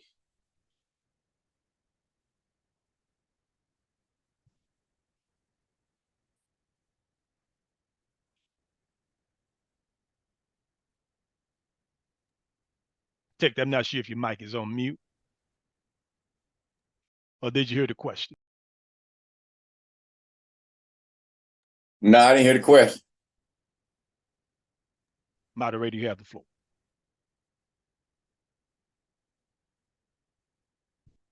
What's the question? Can you hear me, Protector? There you go. Oh, all right. For the Imperial Royal Order and Imperial Royal Order, can you talk about where the government was at the time of writing and what spurred you on to write these orders, royal orders? Well, I remember I sent the first Imperial CMYE Declaration, space, Imperial CMYE Government Decree. I sent that out 17. First one. And then the updated one was February 19. Okay.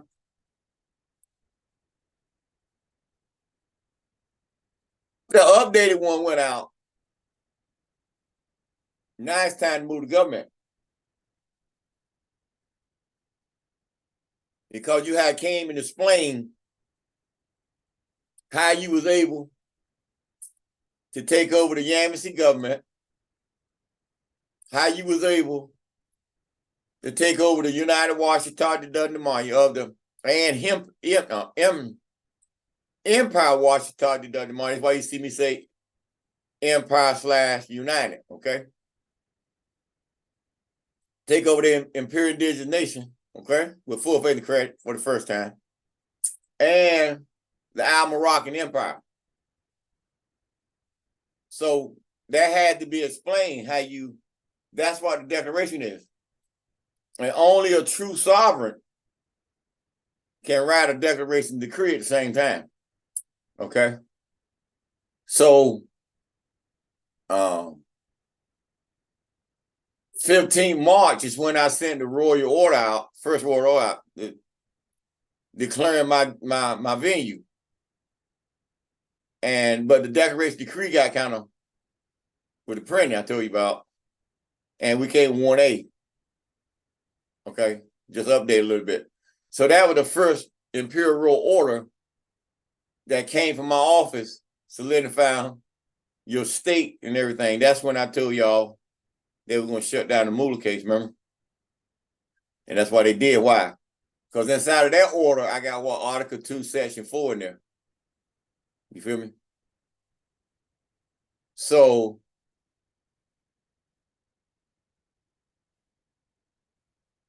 Imperial Royal Order 0001, if I'm not mistaken, that's in-house order to give you that confirmation on the 13th, I believe. Okay. On that order. because the next order came after that was 14 June 2019. So that's when we started really moving the ship. So you can see from there to now how much we have grown and developed to where we're sitting at now. You feel me? So those who've been on that long, they had a serious ride. Okay. I mean, they should have learned something by now, right? Right. So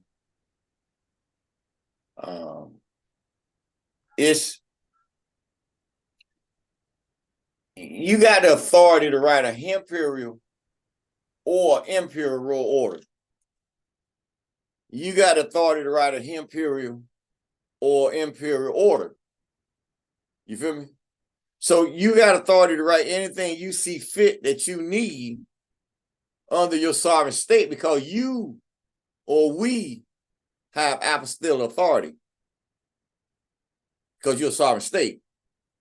Okay, so when you write the orders, it's giving you, or the nominationals, certain things to do within that order, which is, you know, we moved up to decrees and all that now, you know.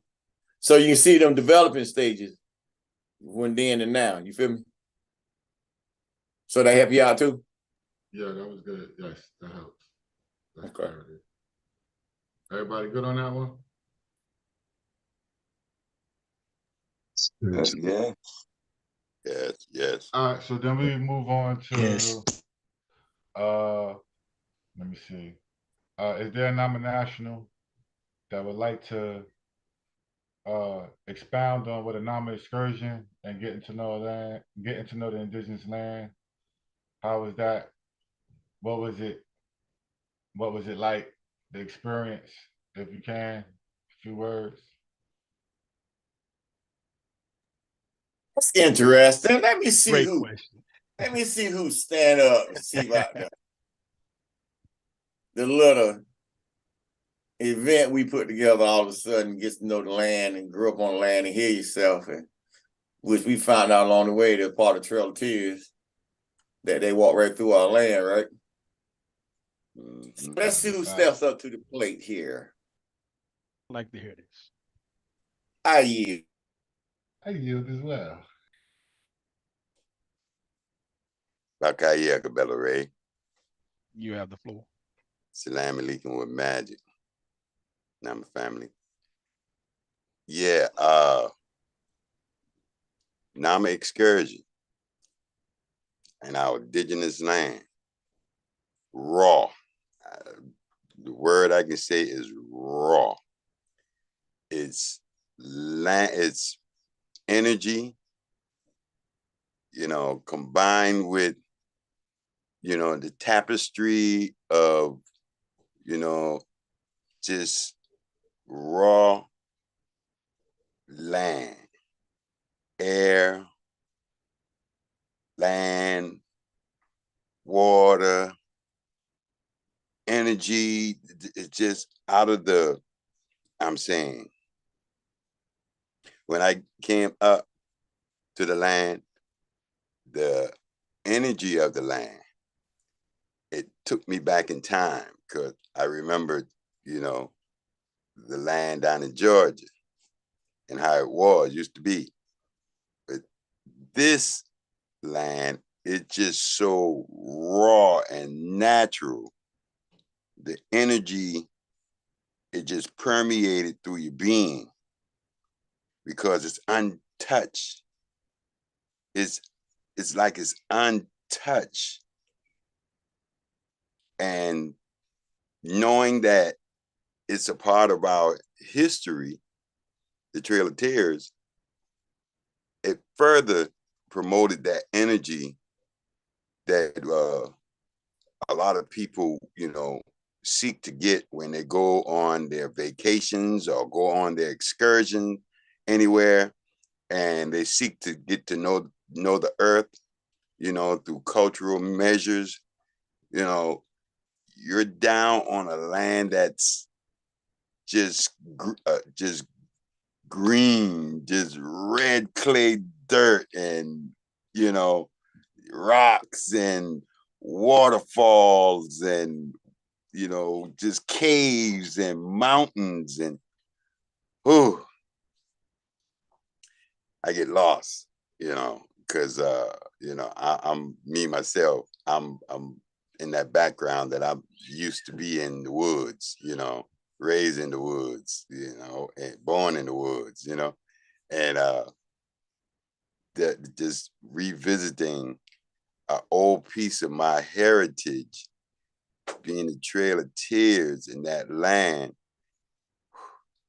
it just means so much, because now you can see how it is in the beginning, and the furthering of the work that we are going to do, we're going to see, you know, the middle passage and how we all can contribute to making that land great.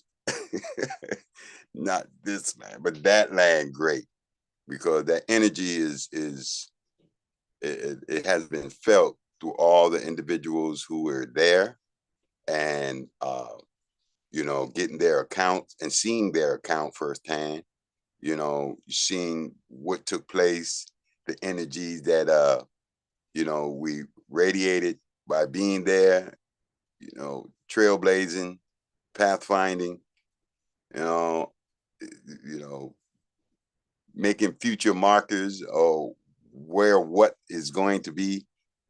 That you know, that was overwhelming.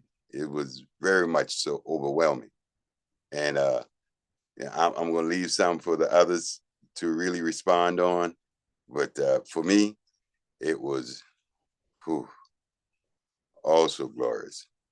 So yeah, that's an endeavor that we seek to, you know, get to immediately in perpetuity, you know, just right, so that we can start moving this shit. But it has a lot of energy, and I look forward to the future and doing whatever needs to be done and making that land great. I yield. Gratitude. Now you're back. Yes. Do we have any more? Say gratitude, gratitude. Okay. Do we have any more who would like to share their experiences?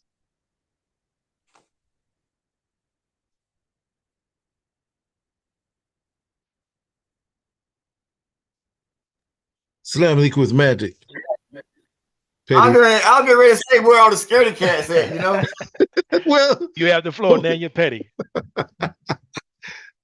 I'm not included in the scaredy cats, but okay.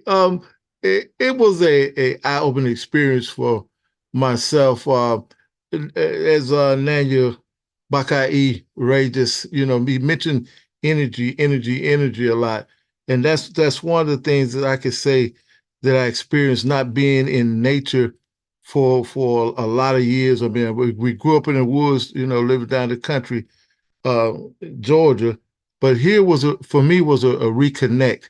It was a moment to, you know, we did certain work with, you know, clearing parts of the land, and uh, being in the woods like that, it's a welcoming experience. I mean, you see so much when you're actually paying attention to what nature has to offer. The mountain is like teeming with energy because there are ley lines that runs right through it. I mean, you have the cliffs, the valleys, I mean, it's just like Bakai also said, it's raw.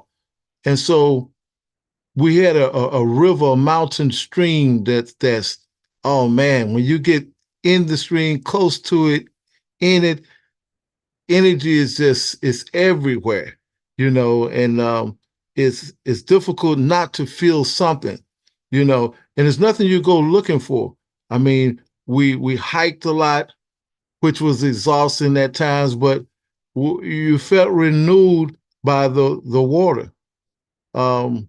It was, for me, it was just a reconnection, and, you know, being with family, being with other Namas. It was a chance to get to know one another. I mean, we did a lot of connecting with one another.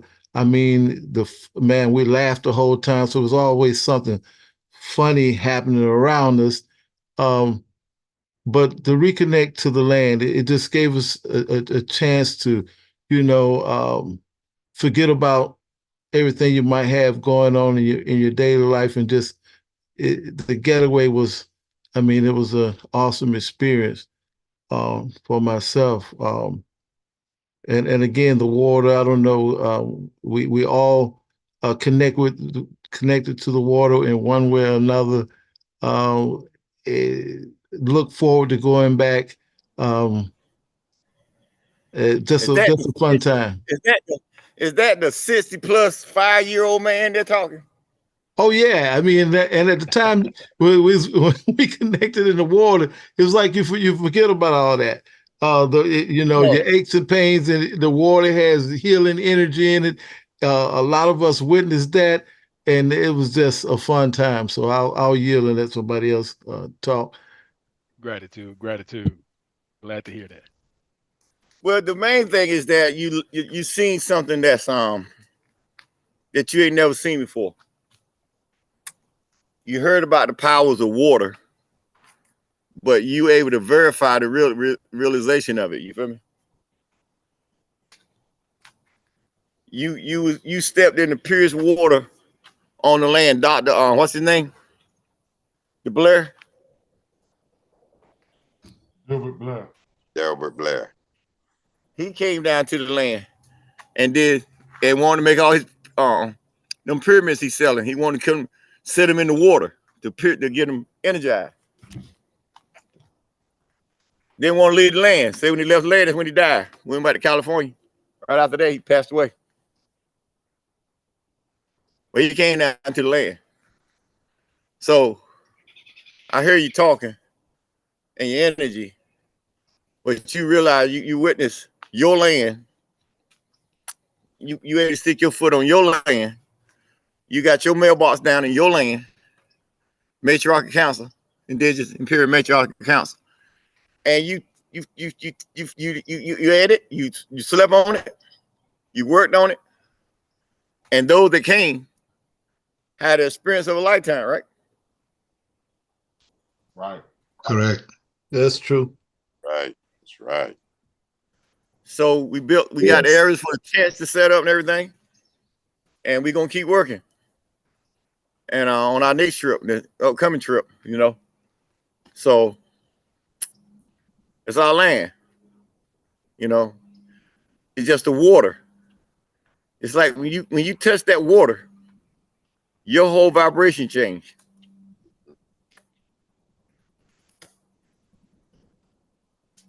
And you able to act like a kid again. I seen a grown man step in this water, 4 degrees or less, 4 degrees, maybe 45 degree temperature, cold, and just got so comfortable that he was just a kid again. Mm. Like the first time you went to a water park, you feel me? That was still it just cracks me up every time I think about it. And then the elder misunderstanding me, saying, "Go ahead and clean the path so we have a clean path down to the waterfall." He ended up going in the waterfall. he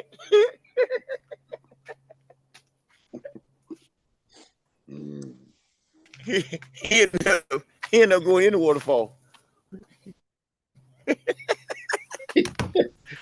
Hey, what's that sound I heard? What was that sound I heard? Oh! Oh! Oh, it was 5 times louder than that, y'all. Y'all got to be there. Woo, that was funny.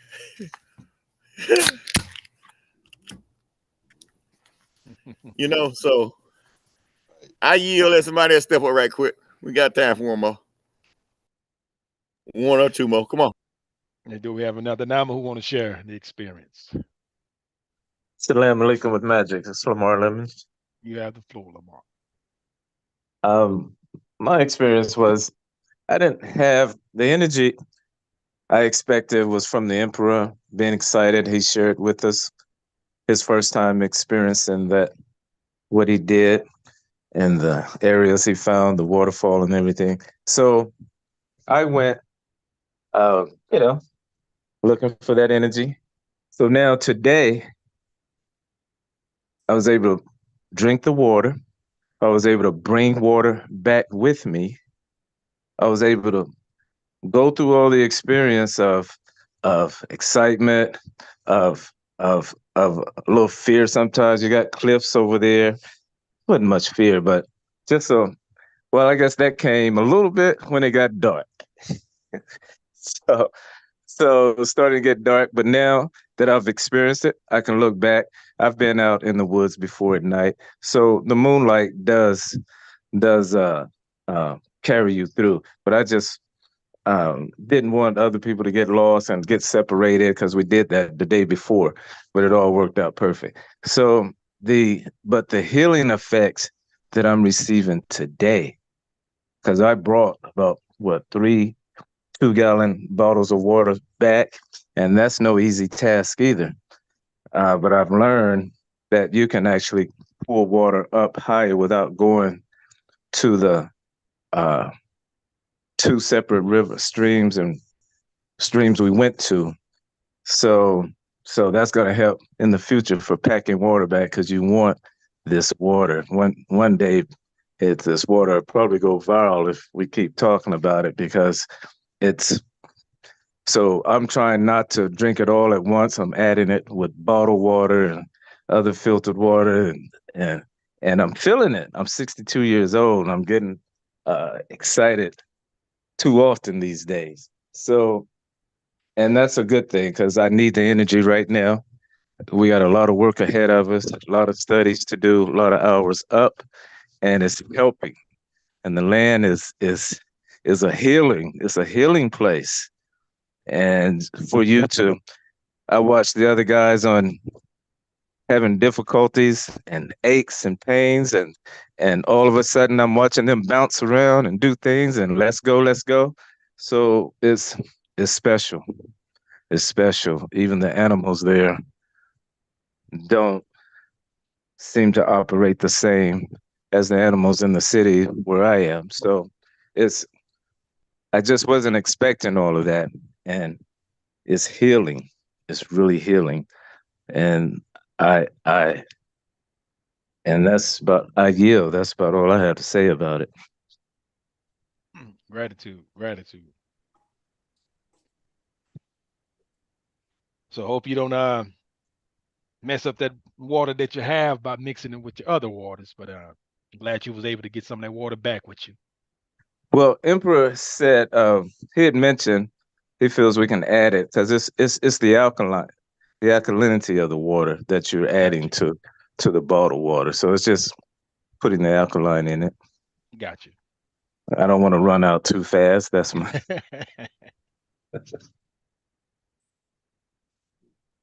Gratitude. I Thank yield. all the Namas for sharing those stories and their experiences out on the land.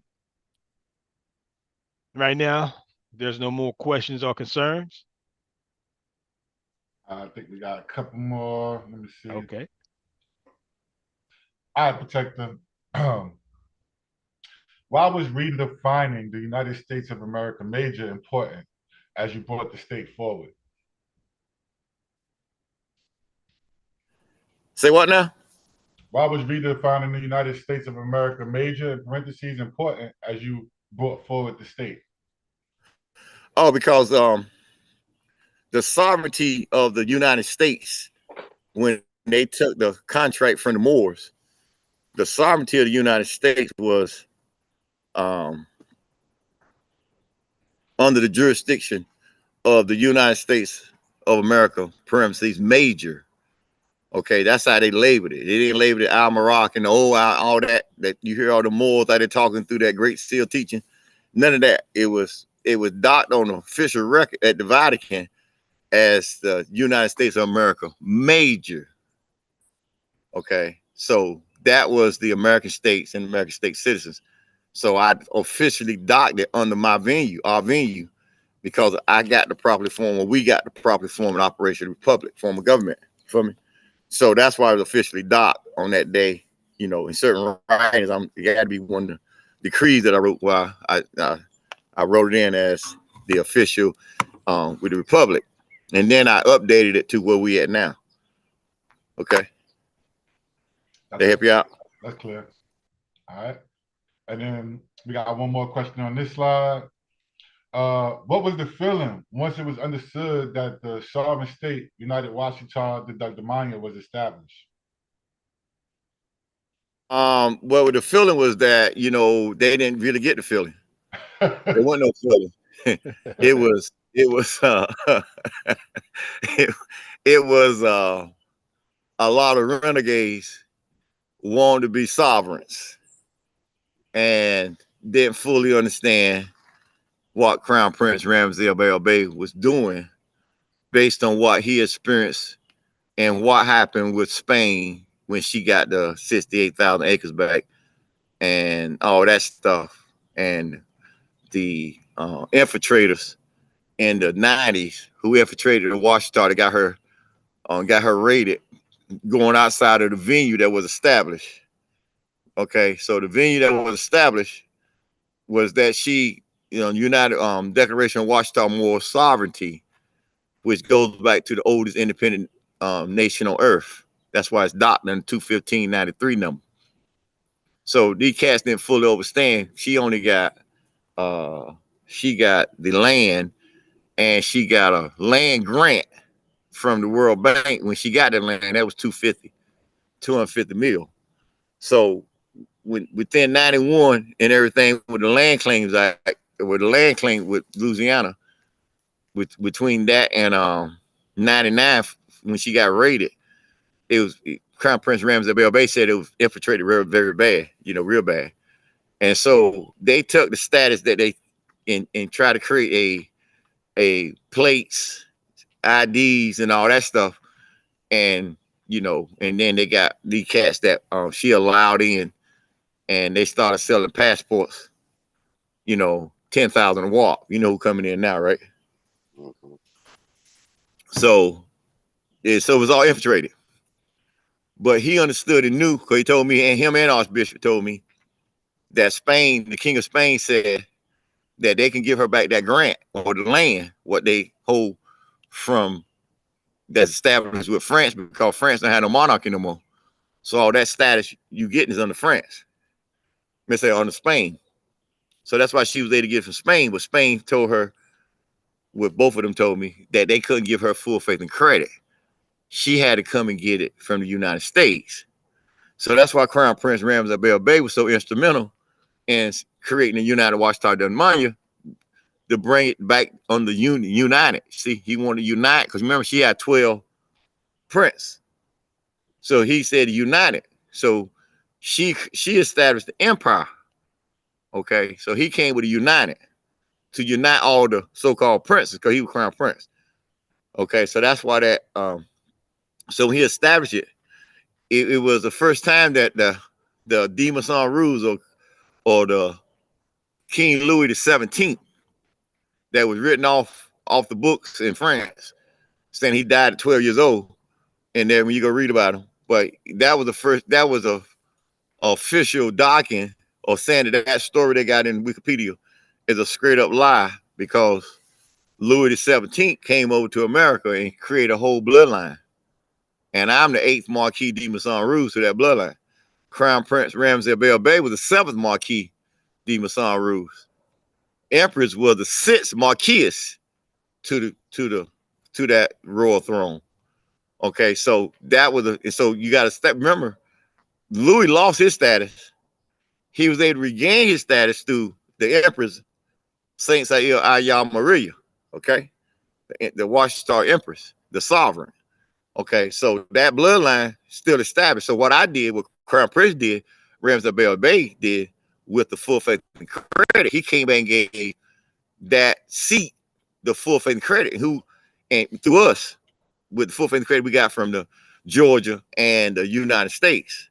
So by being under me now, okay, now that seat got the royal sovereign status, and de jure status that it must have to be able to sit on that 68,000 acres and that 3 million acres, or reinstitute or reactivate that $200 million in grant to that land. That's what's in motion as we move the state out. Okay, so that was the importance of everybody missed that part. It was more of a ego, and then trying to establish something, because the Empress wanted her granddaughter, appointed her granddaughter as the future Empress. Before she even get to her seat, you had them boys down in Fairville, that old watchtower crap down in Fairville, all that boy down there, all them, and they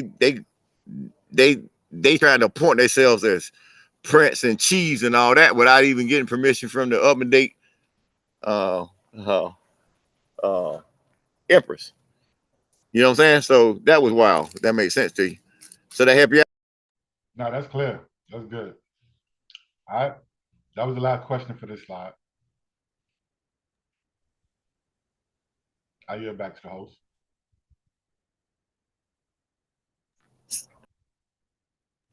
So that help you out?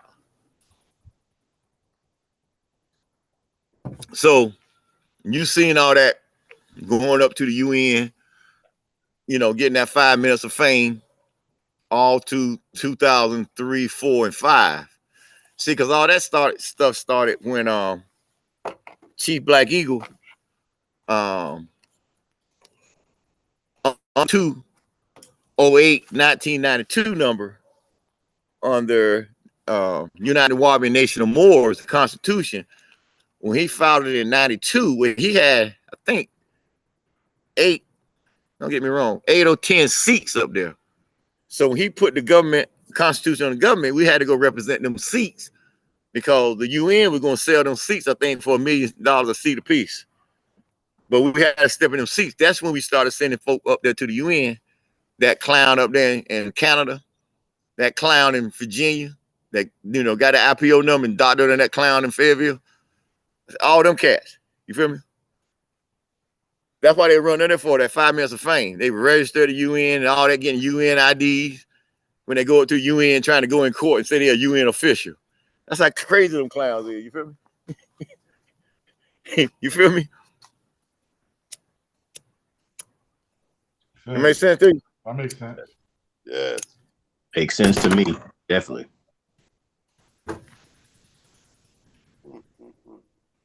So that's when you see them up there with their Native American outfits on and going to try to say they. I say them niggas don't know nothing about no damn Indian culture. They just dressed up like that. You feel me? And then you see what they do. They go up there and they find out what's going on. It's called NGO, right? So then you see all these cats running there to get a part of NGO status. They act like they got some status from the UN. They can get out here and talk to the American nigga. No, I ain't gonna call them that. American African Americans. They can get out there and call and act like they got some status. Like, you know, I've been to the UN. I'm an NGO. I standing beside the ambassador of Nigeria or the ambassador of Congo. And they put that crap out there. And I say, well, why didn't they give you full faith and credit, right? That point. You feel me? Yeah. Mm-hmm. Well, that's good. Y'all good? Y'all got enough? Yeah. That's good on that one. I'll yield the floor back to the host. That's the treaty over on the right. That's the treaty. Nobody ain't seen the treaty. It's in your proof. They're my seals on top of it because I own it. You see me sign old Crown Prince Ramsey Bay, right? Because he said that treaty wouldn't have got signed because I couldn't come to the signing. Because the post office wouldn't let me off, and I was already in trouble with him. So I called Crown Prince Ramsey Bay that day. He said, "Where you at?" And I said, they won't let me out here. They won't let me out here, cuz. Crown Prince, he said, "Don't worry about it." He said, "Everybody listen. Khufu can't make it. Or Thunderfire can't make it. So by me signing this, as if he is here. Because he need to be here. But since he ain't here, if I'm signing it, he's here. Y'all love that shit, don't you? Mm-hmm. And you got people out there talking about how he know Crown Prince Ramsey Bay, right?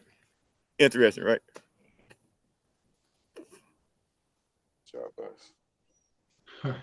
How you not gonna know? You know what I'm saying? They say they're a prince. They say, who made you a prince? Some secondary chiefs. All right, I'm the head secondary chief. Who gave them permission? I didn't. Where they get it from? You a secondary chief. The principal chief is on that treaty right there. You see him?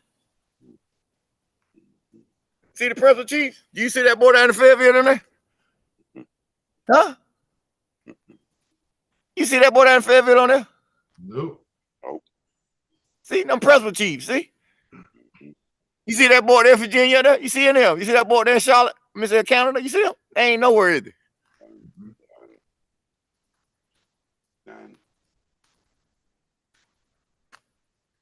Them principal chiefs, they ain't no, see? So all that, see that one document, they shut them all down. You feel me? Mm-hmm. So they help everybody out. We good? Yes. Great.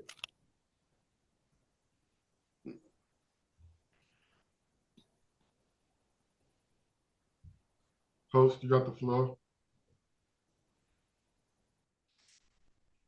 We got a time check.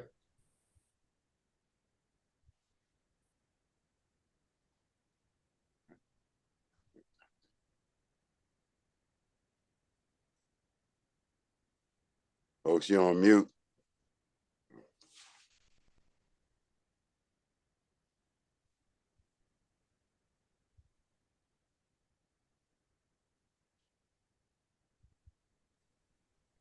Can you hear?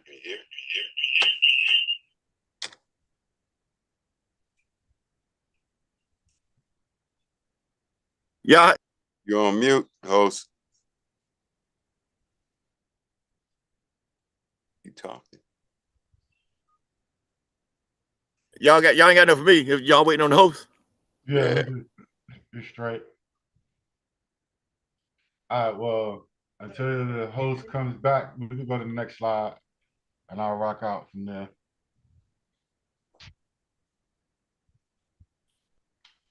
All right, so on the 25th, we had a full eagle worm moon.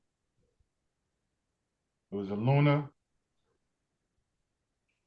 worm moon, right? So eagle or in parentheses worm, colon space.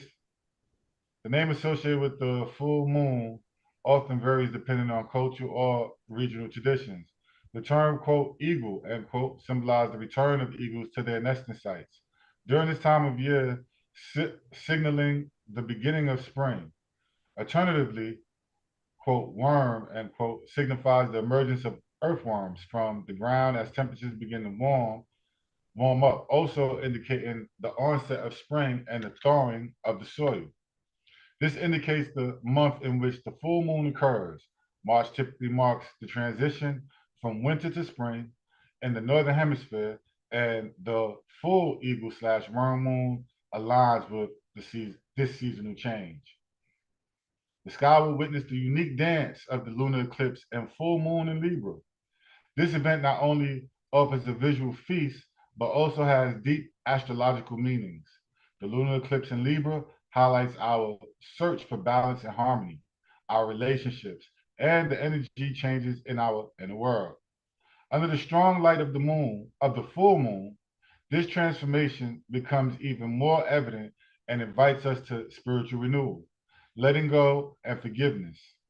This special day is a time to renew ourselves, or to review ourselves and our relationships, to renew our energy, balance and provides an excellent opportunity to increase harmony in our lives.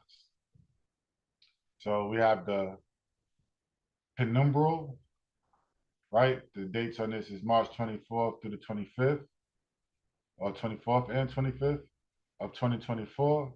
The visibility, you will be able to see North and South America, Western Africa, Western Europe, Japan, and Eastern Australia.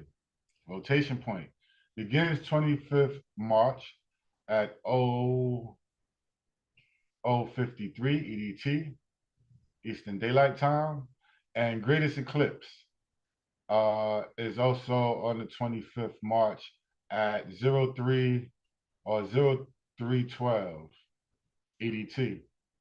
The moon will pass through the Earth's faint outer shadow, penumbra, causing a slight dimming that may be difficult to notice with the naked eye.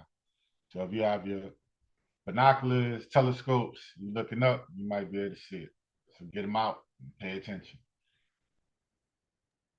Any comments, questions? Sure appreciate that, moderator. Can you hear me now? Repeat that. Can you hear me now? Yeah, we can hear you now. Okay. Yeah, I must have the mic on top of my head. That was the host's fault. You good? I'll yield the floor back to the Great host. pickup. So where did you leave off? Oh, just reading this slide. We didn't have no questions or anything for the full Eagle Worm. And then do we have any questions, concerns with this slide? Yeah, the question would have been, how do the names of these different moons come to bear? And well, it goes all the way back to 14.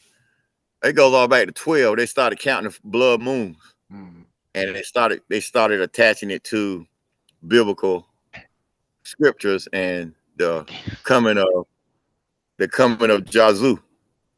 Okay, so this is the so-called supermoon, super full moon, blood moon, last one, or I think it's the first and last one this year. And so you having it going on tonight. It starts at 8 o'clock tonight, East Coast time. So it's coming in tonight at 8 o'clock. I think it's 1300 or 1 o'clock UTC time. So that's why I say the 25th.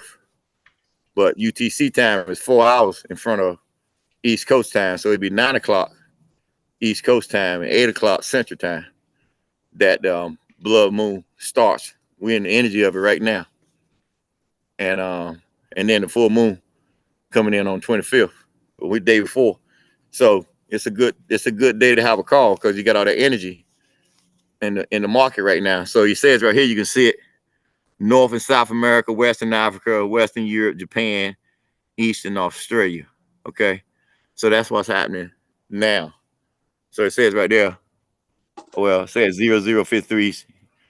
Nah, that's not okay. The rotation point. Okay, I got that. But far as the blood moon coming in, that starts at 8 o'clock tonight for the East Coast. So we're in that energy right now. So it's very important, based on the killing of the heifers this month, and the Rothschild boy dying, all that, and the British boys coming out with that cursed crown of theirs now, that cursed seat, announcing all that destruction over there. And now they're saying something about Nostradamus said all that stuff was going to happen in 2024 that they saying. And now they're tracing it, they're tracing the solar eclipse and all that back to, Egypt and Nineveh, Jonah, so all that. And so this is the beginning of this long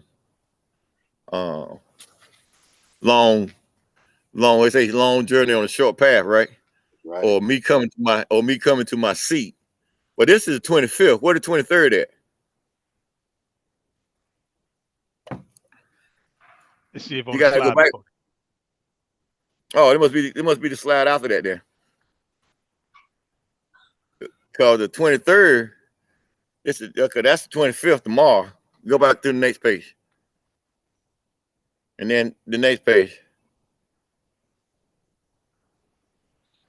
Yeah, that's the 23rd. Okay. So the 23rd.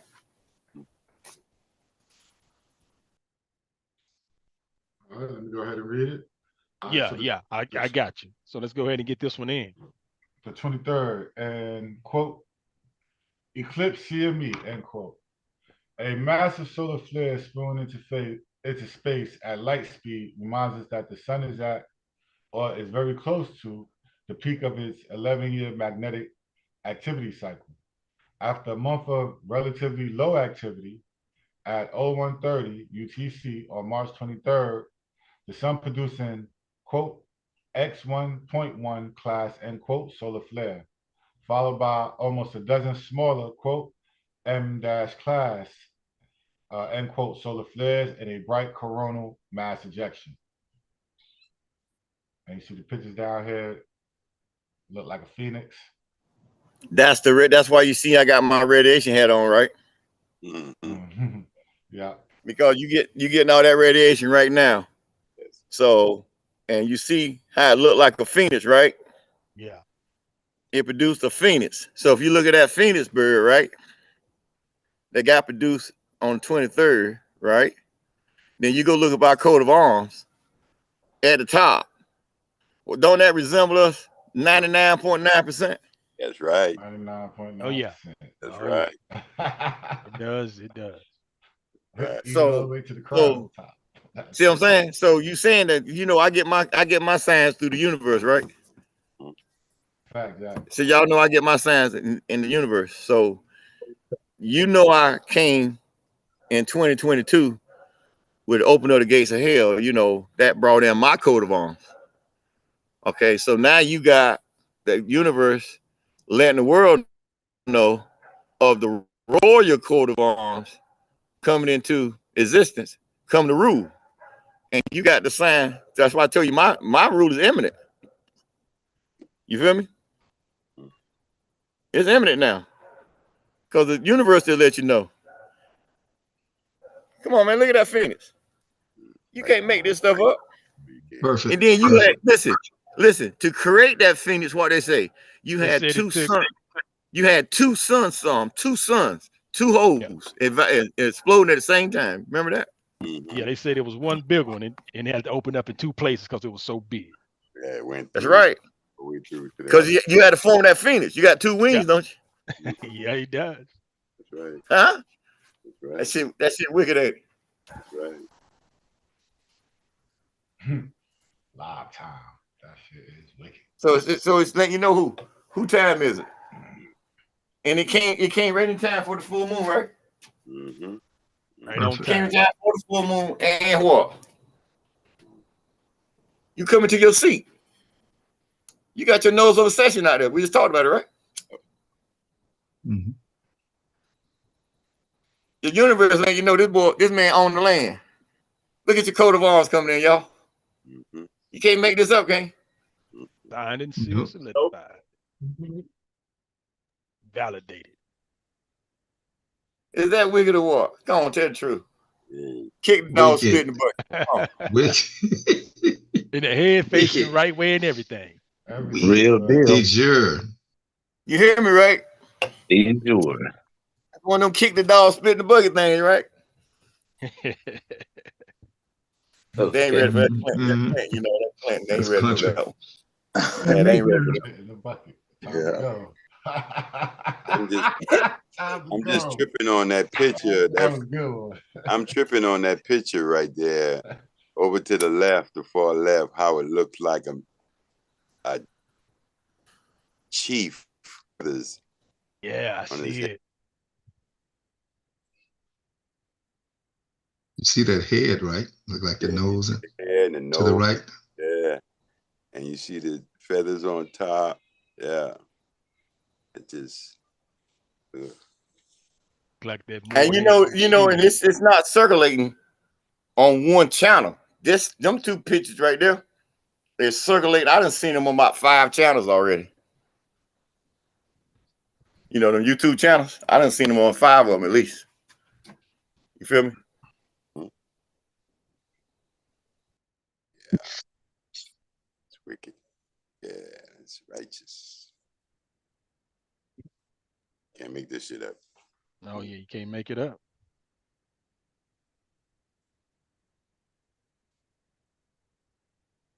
All right. And y'all know we just came from the mountain.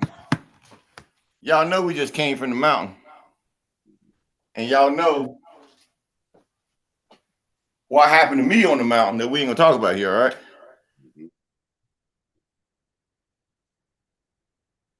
Mm-hmm. That's right.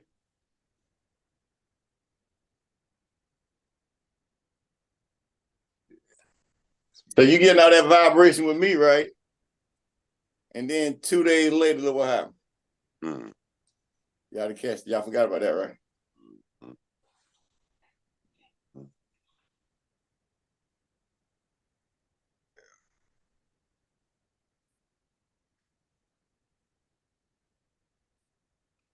It goes along with some other pictures too we caught. Mm.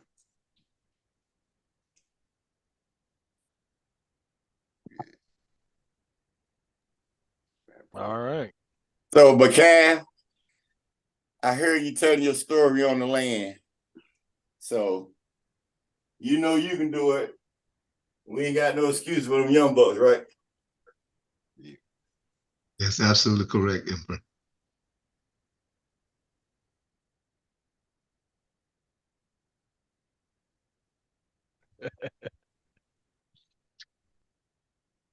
That water packs a punch, so you got to be able to take one.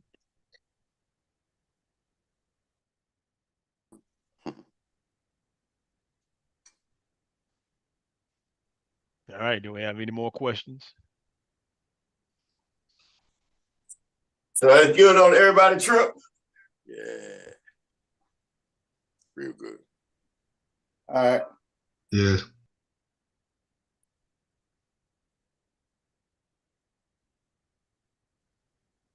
All right. We can move on to the next slide if no more questions.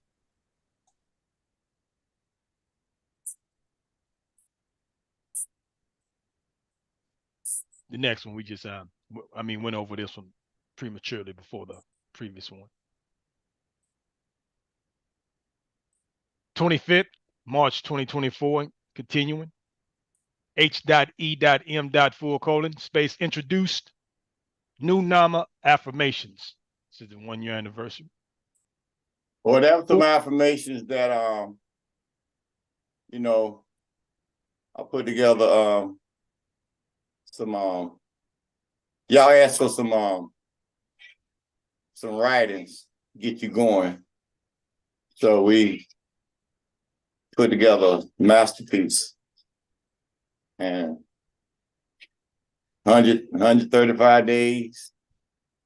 Some made it, some say they made it. But we get ready to do it again. Where we at now, so everybody ready for it now, right? So we got that 1-year anniversary out the way. So the catch is, where you at now? Where you started with a non-affirmation? Where you at? Where I'm at, and when we started, Yeah. I mean, as far as the growth. Yeah. Well, I mean, like I would say that my growth is basically within the affirmations and seeing who you are within yourself, and then letting that self come out and actually perform. I mean, the way that affirmations actually touch you and get you going, and also with the missions that we got out. Yeah, okay. Might help them out. I mean, like they can add to it, but helping me out. Anybody want to add to it? They can add to it, that's right. Yeah, Bakaya Gabella Ray.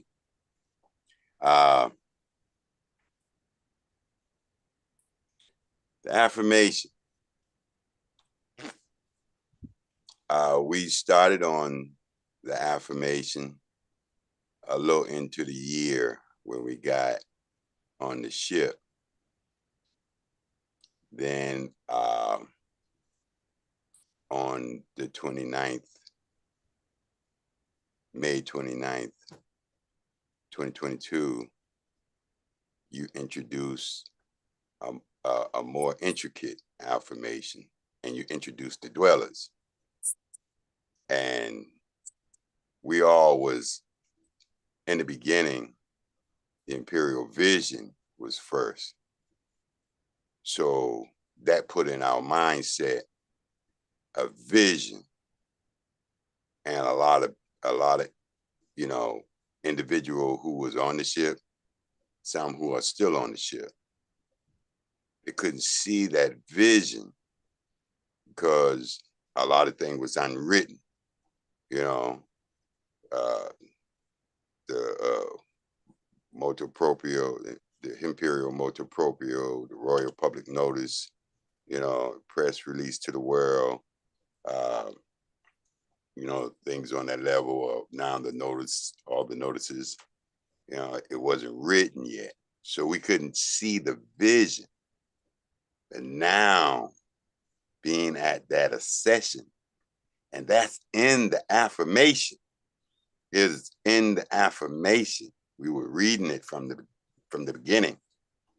We was reading it, could see it, couldn't overstand it, understand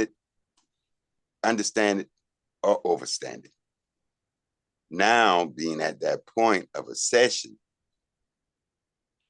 that is starting a journey, which is a continuation, because you had to, like, you know, one thing the chief Black Eagle, quote, Thunderbird, end quote, said, that God had to create nothing first. He had to create nothingness first in order to put something in, and to see how you created this ship, this state from a piece of paper. It is so overwhelming, because you start at a blank piece of paper and you showed us. You showed us. It's not like you told us, you showed us. And that's why I say, Emperor, a lot of people are not going to be naive this. They're not going to conceive this. You had to be here and to see these marks where we didn't know a day before or 2 days before or a week before if we're going to make that mark or what. And it just, all of a sudden, bam. And we find out we was on time. So I say to say that affirmation, we all should be at that ascension process. Because like you said, who's with me? And to be here to see it and not to believe it, but to know it, oh, that's facts. It's facts. The paperwork, it you know, cosigns everything. Because you got the paperwork. And the #1 apostille, that #1 apostille, it stuck with me from day one. #1 apostle. And the elected one. We were looking for you. We were looking for you. We were waiting for that one to show forth and stand forth and say, vengeance is mine. And now seeing all the rights, treaties, you know, constructive agreements, everything that it is put forth to get this ship moving, bruh, I say, my hat's off to you. Oh, I yield. Let's move this shit. Let's move this shit. Smiley face. Of course I feel you. So I feel you. Ha! Of course I feel you. Yeah. Y'all witnessed me open up the gates of hell and let the master, fire deity, my brother, you know, they ain't never tell you about him, see? See, they told you about some devil. They told you all these stories. And then you come along your day and time, you hear about this guy called the master. And I said, what? Who's the master? He said, what? Oh, he's just the baddest to the baddest of the baddest, baddest to the baddest of the baddest, baddest. I said, wait a minute. You know me, y'all know me. Wait a minute. Y'all know of me. What the fuck? So what about God? Vacate his post. Ain't nobody seen him. I said, so who you say this guy is again?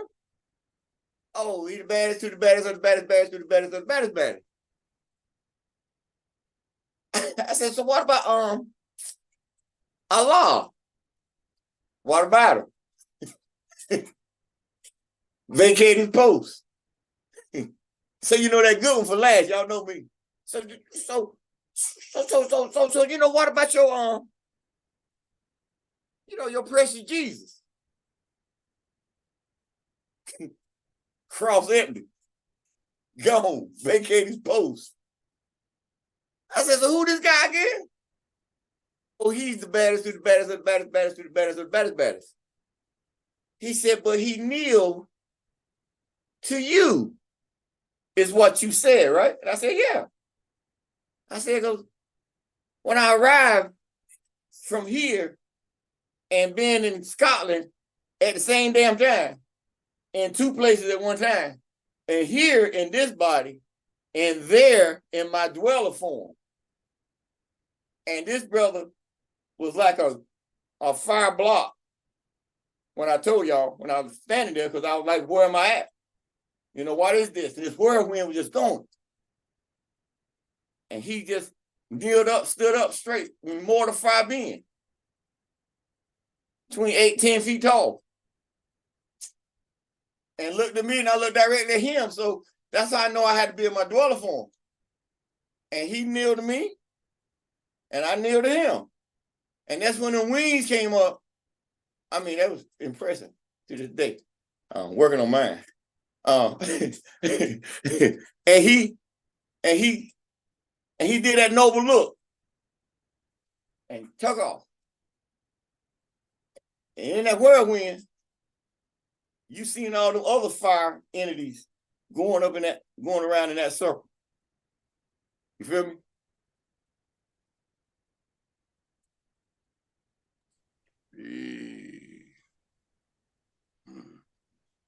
So that's when you know you seen something personally. They can't even write about it.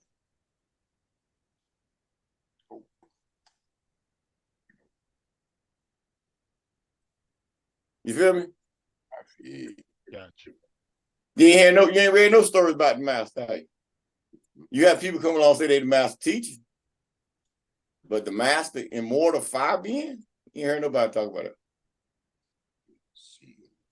So that came from what? That came from the royal bloodline. Interesting, right? But I thought they came to give you a story about a bloodline. And they wrote this story. And y'all been around me since some of you 2022. And y'all watched that story manifest.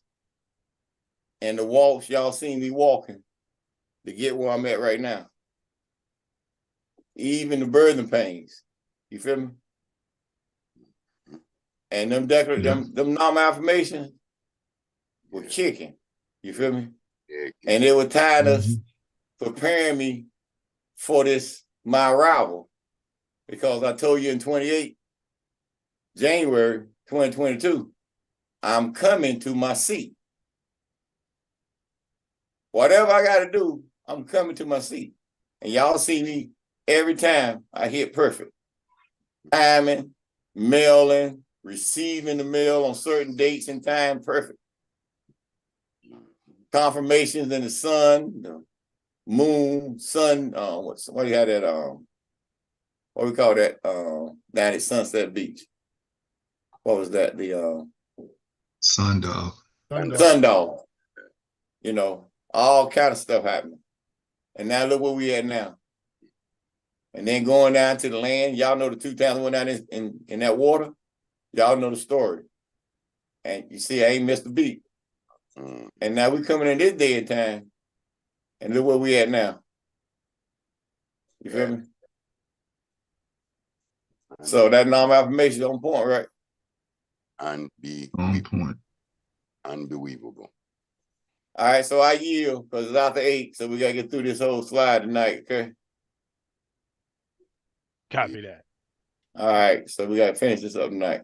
So let's go ahead and get this on diamonds then, all right? I yield. Okay. The first diamond, full moon, penumbral, lunar eclipse, Monday, 25th March 2024, peaks at 0300 a.m. Eastern Standard Time. Second diamond, signing of the CMYE-IRK Declaration of Independence, 11-year anniversary, 25th March 2024. 28th March 2024. The killing of the red heifer occurs on the 88th day of the year, an event that has not occurred in over 2,000 years. Said to be a sign of the Jewish Messiah, the Antichrist, and a, quote, false prophet, end quote, the fulfillment of the third temple prophecy. Any questions or comments? All right. You pretty much answered all the questions. Got one.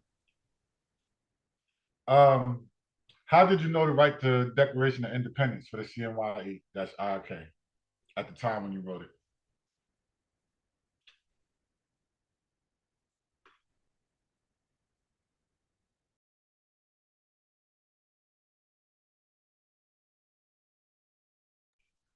Is there a protector?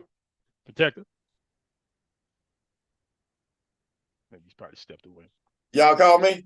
Yeah.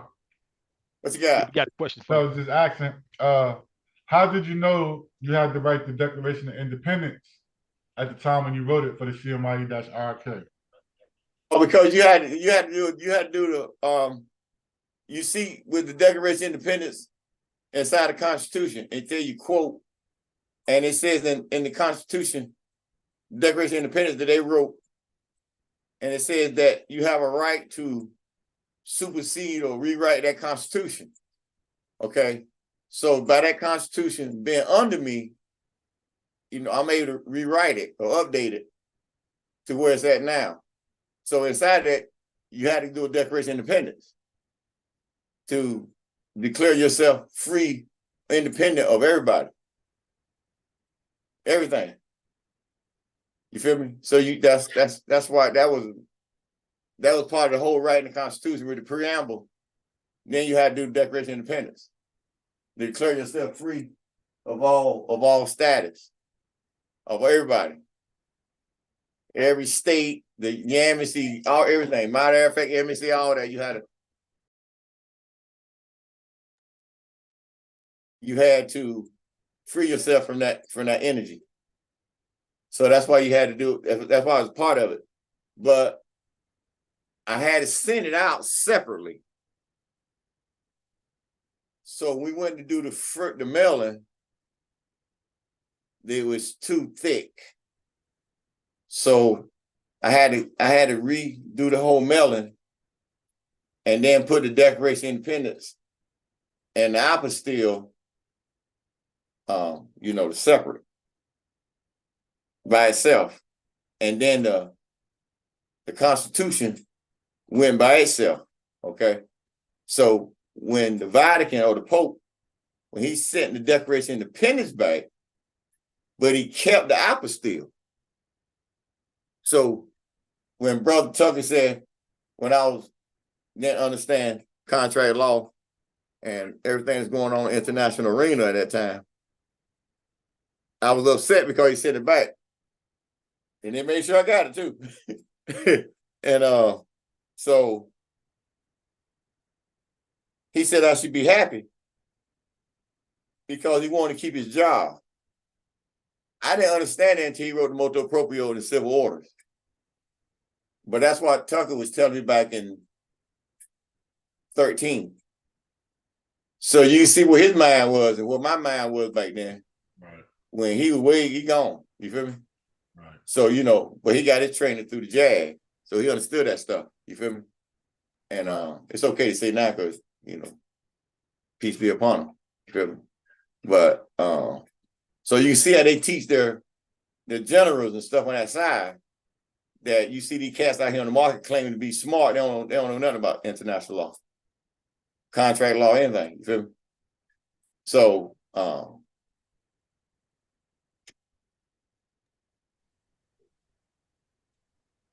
So because you declare yourself independent from everybody. So that's what you set that year. But you got to remember, the Declaration of Independence is also inside the Constitution. And if you really go read it, and you go read the Civil Order and the motu proprio, he is writing from that Declaration of Independence. For those who know, right? For those who know, right.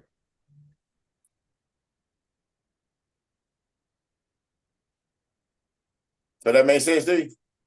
That's And help you out. That was good. All right, we got one more question for the evening. What Last question? but not least, the killing of the red heifers.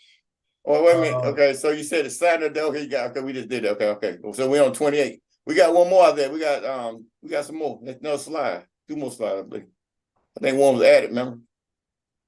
Go down to the. Well, let me get to this question and then. Yeah, let's get through 28 first. All right. So it says, the killing of the red heifer. What does it signify in your story, or are they just things that they wrote that must come to pass?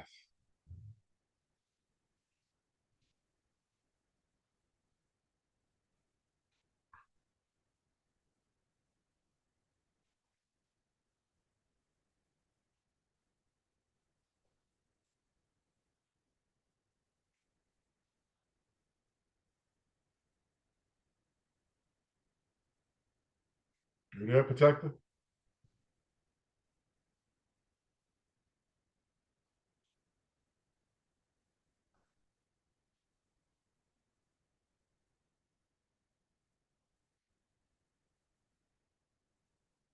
If you're speaking, muted. I'll protect your mic when muted if you.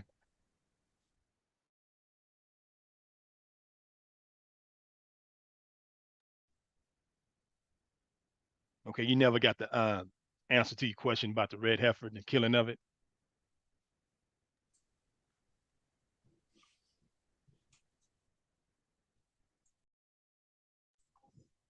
Salam alaikum with magic. Salam alaikum with magic. You have the floor now. All right. Until the emperor returns. The red heifer. When you go into their prophecy of the red heifer, you know the red heifer is spoken unto, you know, in the Old Testament. And it was talking to the children of Israel, you know, and we all know who Israel is. And it was a commandment that they brought red heifers without spots and no blemish. And they had to be perfect. They had to be perfect. And they had to be put on a yoke, you know. And the cow will be given unto the priest to slay the cow so they can burn it on a thing, a pyre of cedar, like hyssop, you know, and like a strand of scarlet, you know, thread. And, you know, that represent that cow's, you know, flawlessness, his physical beauty and abundance to feed his children. And it was a symbolism of like perfection. It's a Christ atonement for the sins of mankind. So they had to find one without blemish.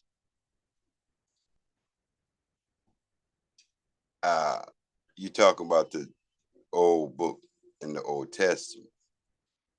So they haven't found one in 2,000 years.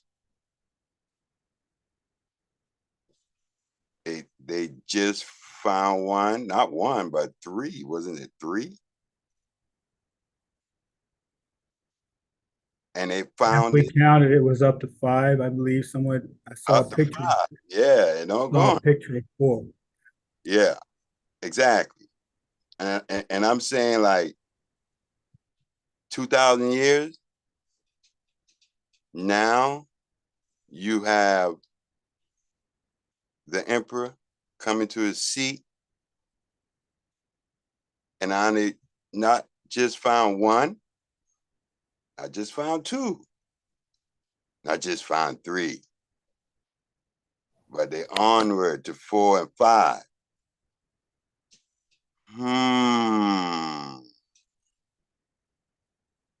Okay, they needed one.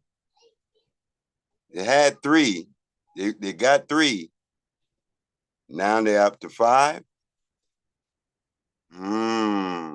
You tell me what it means to this movie. No, that's the first time I heard that about 5, but I know the 3. They supposed to be doing 3 end of the month, 28th, I believe. At 3, yeah, because they needed one, and they went all. But they over. got 3. Everything come in 3s though, boss. Yeah, yeah. You know, you've been around me long enough. Everything come in 3s. You feel me? So I heard y'all holler at me a while ago. I had a couple things going on.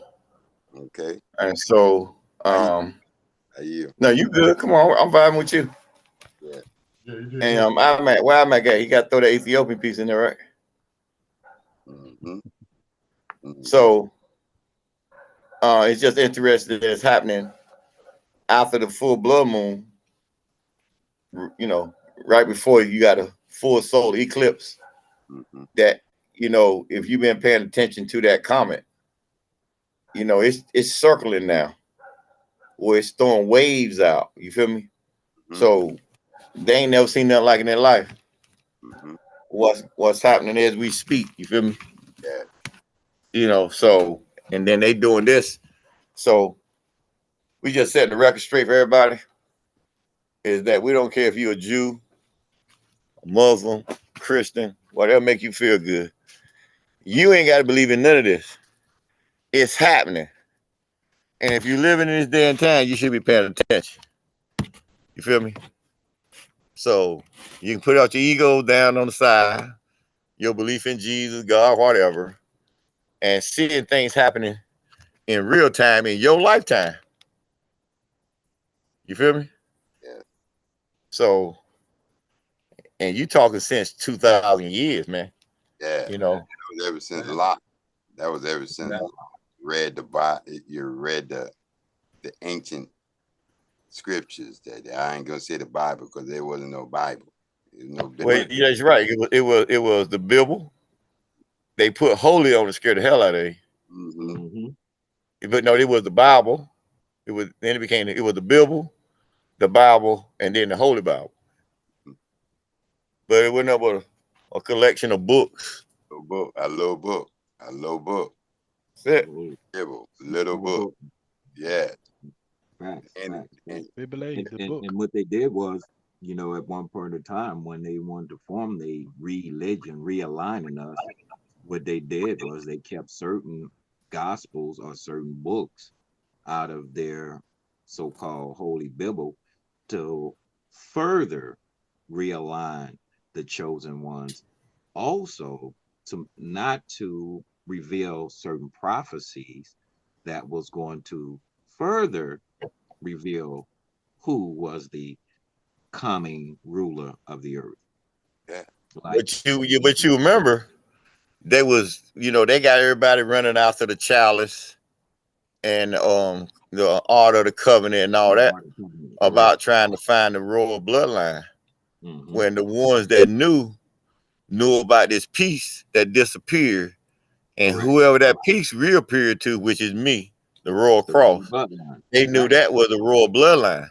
You feel me? We're talking about for thousands of years. This thousands, right? Here, thousands of years. That prophecy, and we're talking about for a group of people that's on this planet. When you look at religion, well, they're looked up as the oldest Christian nation on the earth. They book was before a Christian religion was formed, and in they book, the book I'm speaking of is the Ethiopian book of the Bible. It has those books in there that speaks of the one that's the rightful ruler of the earth, other prophets like Enoch, you know, that ascended through the 7 heavens. That's They right. reveal these things, and that's why these so-called clergies are basically, we go back to the man himself, the Pope, stating, hey, we don't need those books because what? It's gonna wake them up. It'll bring back their memory. Yes. And they didn't want that in this time. No. But And yeah, but it also was dealing with a what? The main part they here was dealing with a 430-year-old curse. Exactly. That they had put on the royal family. Yeah. That they were trying to steal, and they got the date wrong. Yeah. Mm-hmm. They went with the date of King James document at 1611. Mm-hmm. When it happened, when? 15 what? 15 what? 15 what? 13. 15 what, y'all? When they killed my grandma. 1591. There you go. Mm-hmm. See, so they missed it about 20 years. See, 20 years. It started with that cruise. That remember. It said what? How you feel about a witch? I said, what about it? He said, death and destruction. I said, yeah, you can say that if you want to say that. But I didn't go there for death and destruction. I went there for her soul because it was a curse. And she didn't die. She wasn't dead when they burnt her at the stake. She was alive because they couldn't get that cross because they wanted that royal bloodline. And that cross disappeared and reappeared 430 years later. Well, I ain't gonna say 430 years later. Reappeared July 1st, 2011. You feel me? Correct. And the way it appeared, and that storm door falling out and I'm catching it, meaning that I had a solid road, wasn't gonna be no broken glass road like you feel me? Right. And so you look from then to now, and it's been a solid road. I just gotta stay on the Mooster King. It's the African Americans and the wannabes keep attempting to pull me off my Mooster King. You feel me? Facts. So, the black dog, the white dog, and the brown dog. Feel me? Mm-hmm. You don't remember them three, do you?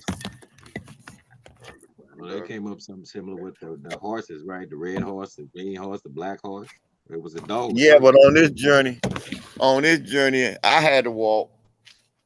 You had to encounter a white dog, a black dog, and a brown dog. And those who've been around me long enough know I done conquered all three. Yeah. Yes. Yes. You feel me? Yes. Some hounds. That's right. See, we talked about the white dog with the court case. You feel me?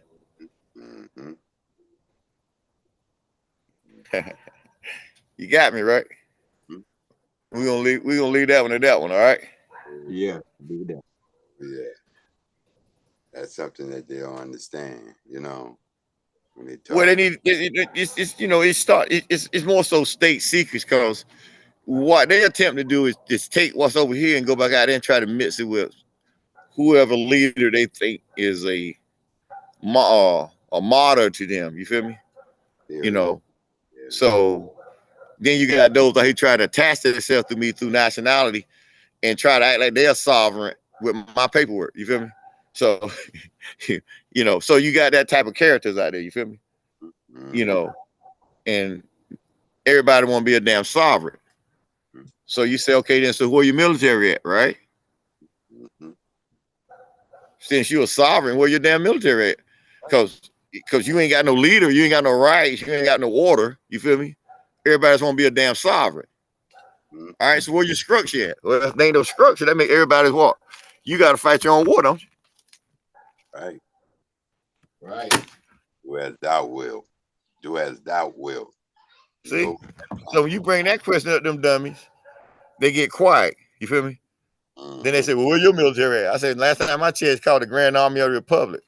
I need to say any more. That's just on your level. On the universal level, I got 580. Well, I got the master, the baddest to the baddest of the baddest, baddest of the baddest, baddest to the baddest, baddest. You feel me? You know, and 599,999,999. I ain't here to convince nobody. They watched it. The United States watched it. The UN watched it. NASA watched it. Everybody watched it. Those who know. We saw it. And so it ain't something I'm sitting here saying. It's a fact. You know? So as I get further to my seat, it ain't just an anointing of the world here. I'm a universal dweller. You feel me? I'm a universal traveler. I'm in a human form now. They can't understand my light. Where you see me come down and conquer this realm, and now moving this ship on up to this realm. And I done had a spaceship come down and sound a light down on y'all. Know that story. You feel me? So I ask myself a question sometimes. Who the fuck am I? Because you living it and you writing your story as you go. So how can they come and write this story then? How can they come and write the raw story of a raw family if I'm writing it as I go? Right. I have done identify every prophecy they got in their holy was Bible, and all of it. It manifests around me. Go check my record. The lining of the blood moons, the sun, the solar, the action on the sun. Go back. What they say? They keep going back when they've been checking for 2 years. Really? Then I tell y'all 28. That's 2 years ago, right? Then you see the anniversary 2 years ago. Anniversary 2 years ago. You feel me? Right. Like if you go back, right after you said that, that's when they went into search mode. The gate. When they open them gates. When they open them gates. You done heard the UN come out talking about opening up the gates. And you're like you like a day late, $1 short, right? Hey, you got a question in the chat, Protector. Come on, man. It's a YouTube question from Anki asks, Emperor, would you call their prophet a wait, hold on. What did he say? Oh, would you call their prophecy a self-made prophecy to get their desired outcome or process? Of course they was, because when you go look at, that's why I said a while ago about the 4 and 30-year prophecy. Everybody forgot about that piece, because that was a piece where they locked up the master. So that had to be a wicked ass curse, dog.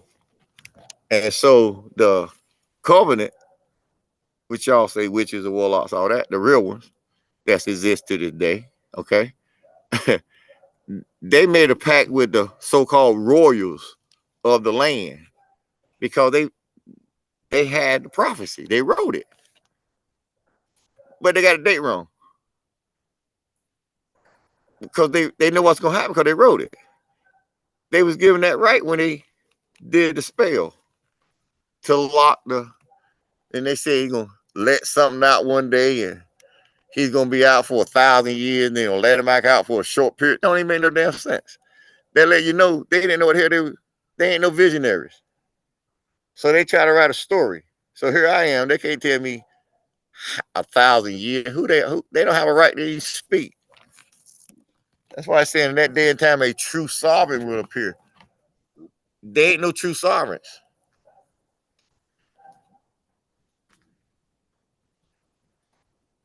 You got a king in England and a princess in England that claim de facto, and they're going through the same ailments that a normal human go through.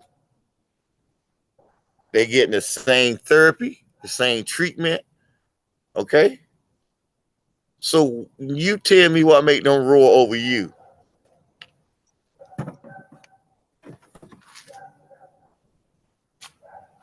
Nothing. So you see how they done affected the bloodline? bunch of minutes. You got people walking around here claiming really that they some freaking royalty. And they go out the same way, the same blow. Only difference is they got a longer funeral. You feel me?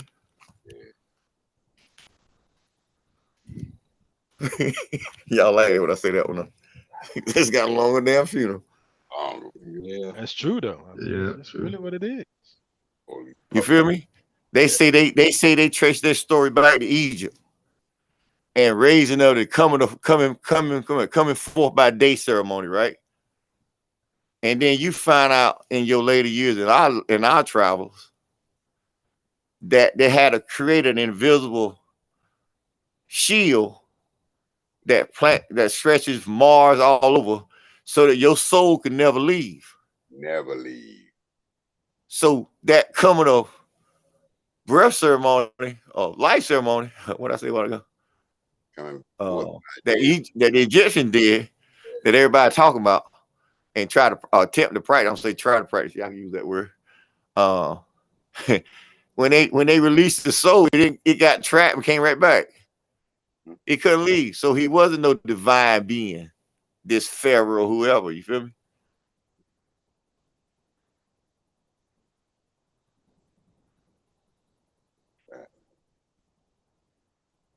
Now you got one that got a like that, created his own Dejir, hell, a bottomless pit. He got the dead following him. I mean, come on.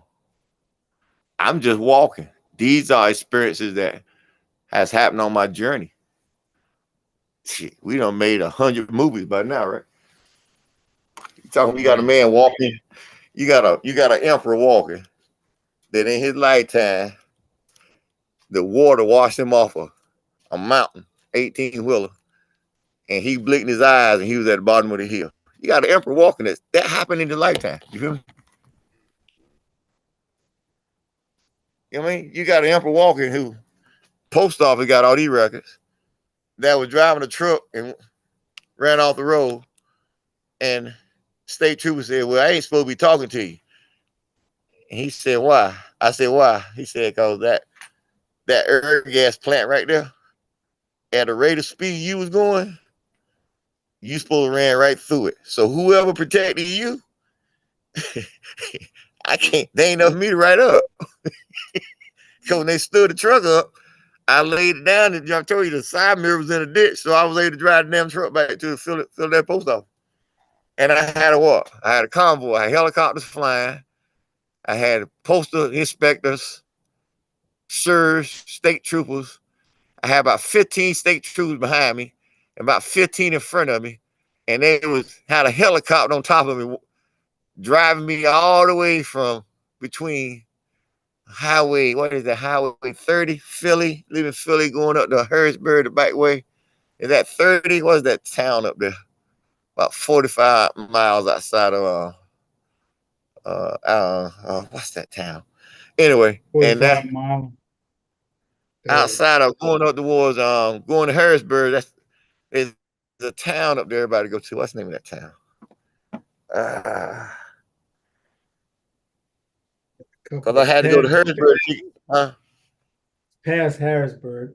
I mean, past No. Between Harrisburg and Philadelphia. Yeah, on Route 30. Route 30, yeah. Got the name right on the tip of my tongue, Emperor, but I can't bring it up for you. I got you. But I drove from there all the way back to Philadelphia Post Office, main town, downtown. And they had kept all of the LSM workers overtime because I didn't know I had all the VA checks on there. That came out of Harrisburg, PA.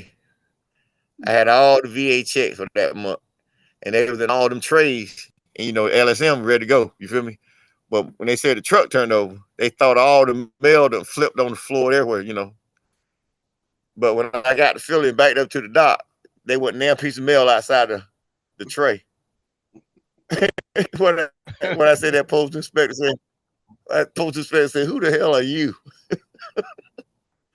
So that's all that stuff is docket, man. You feel me?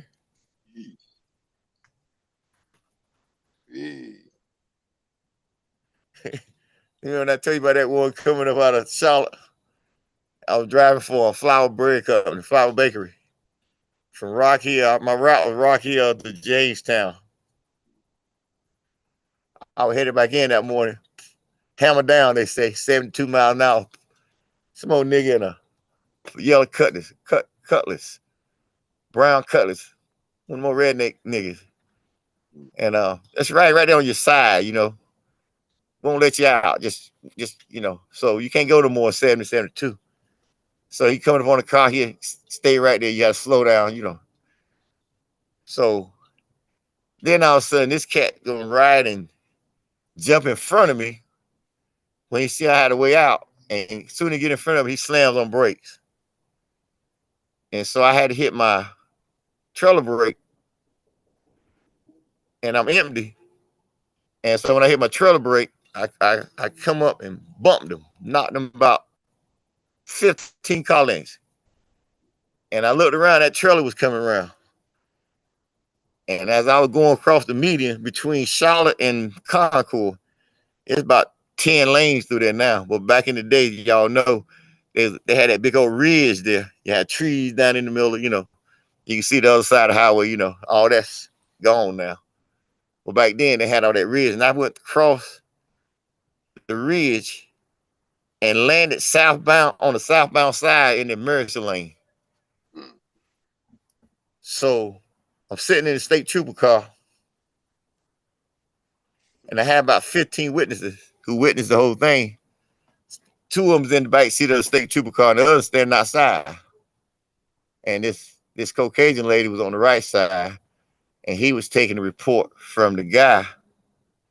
But the Caucasian lady kept saying, "I believe in God. I love God.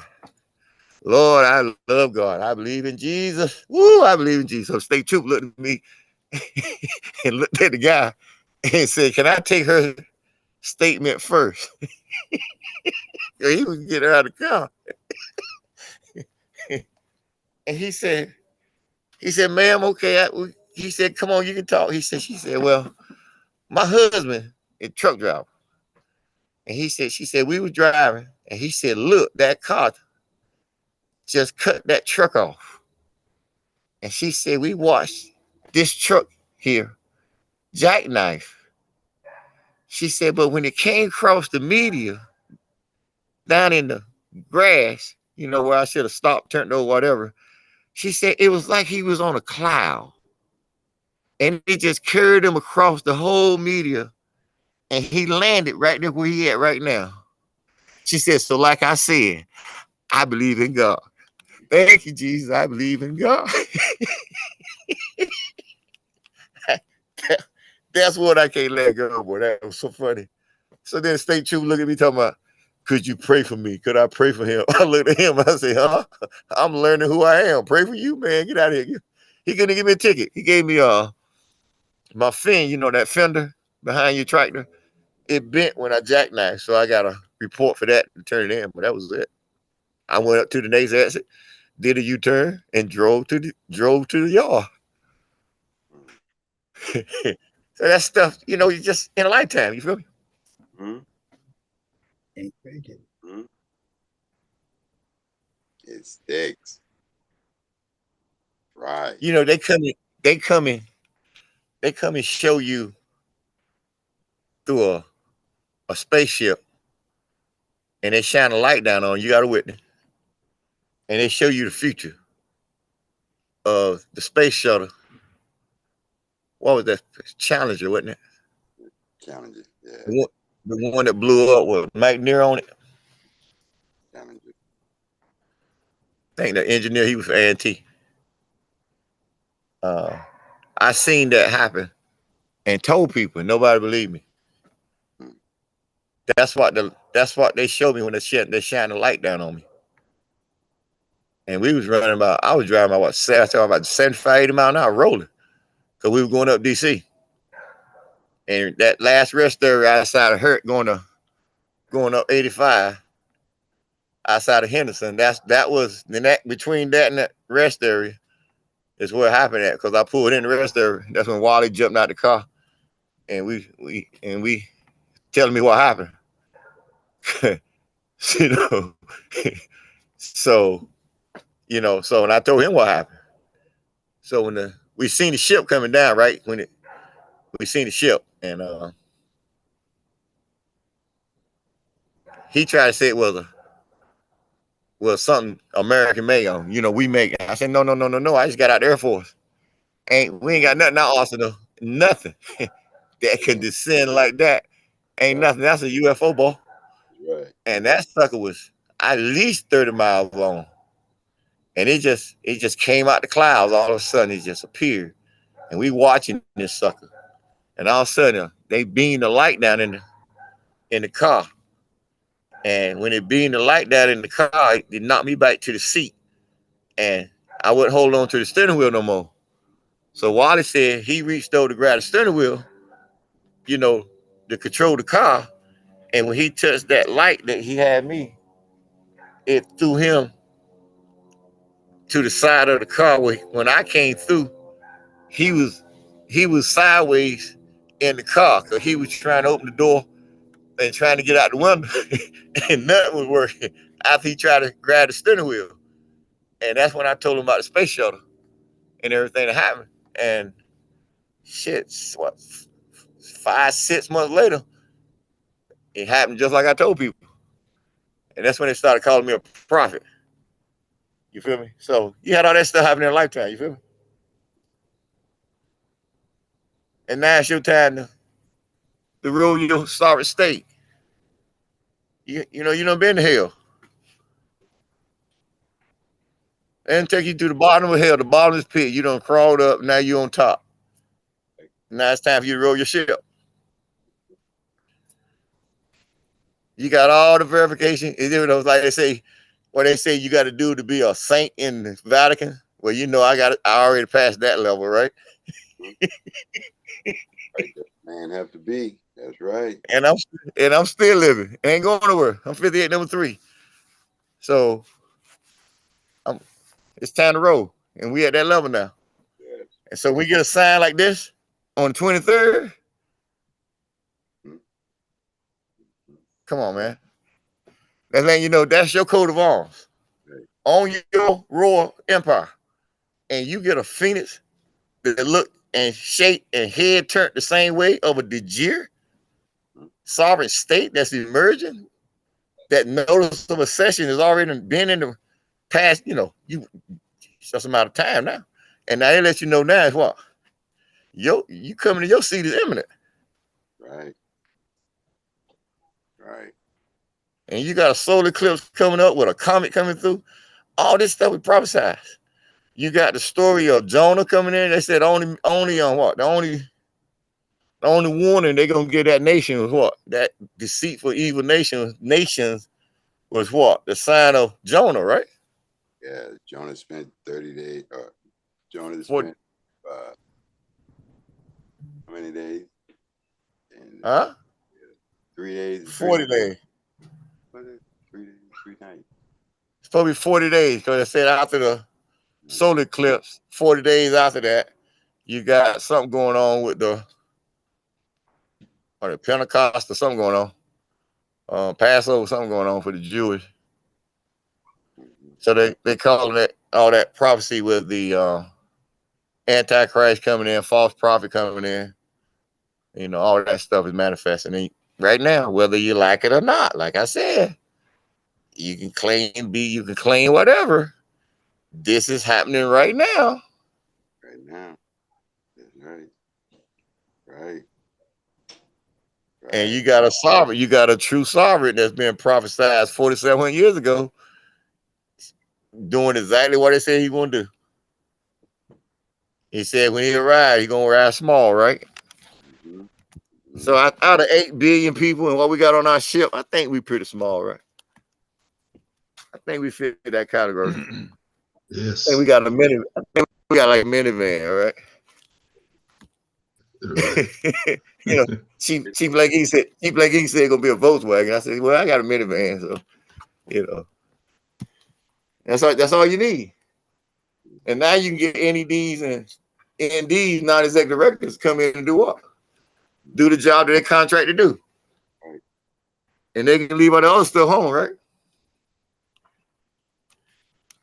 But they can't bring it to work with them.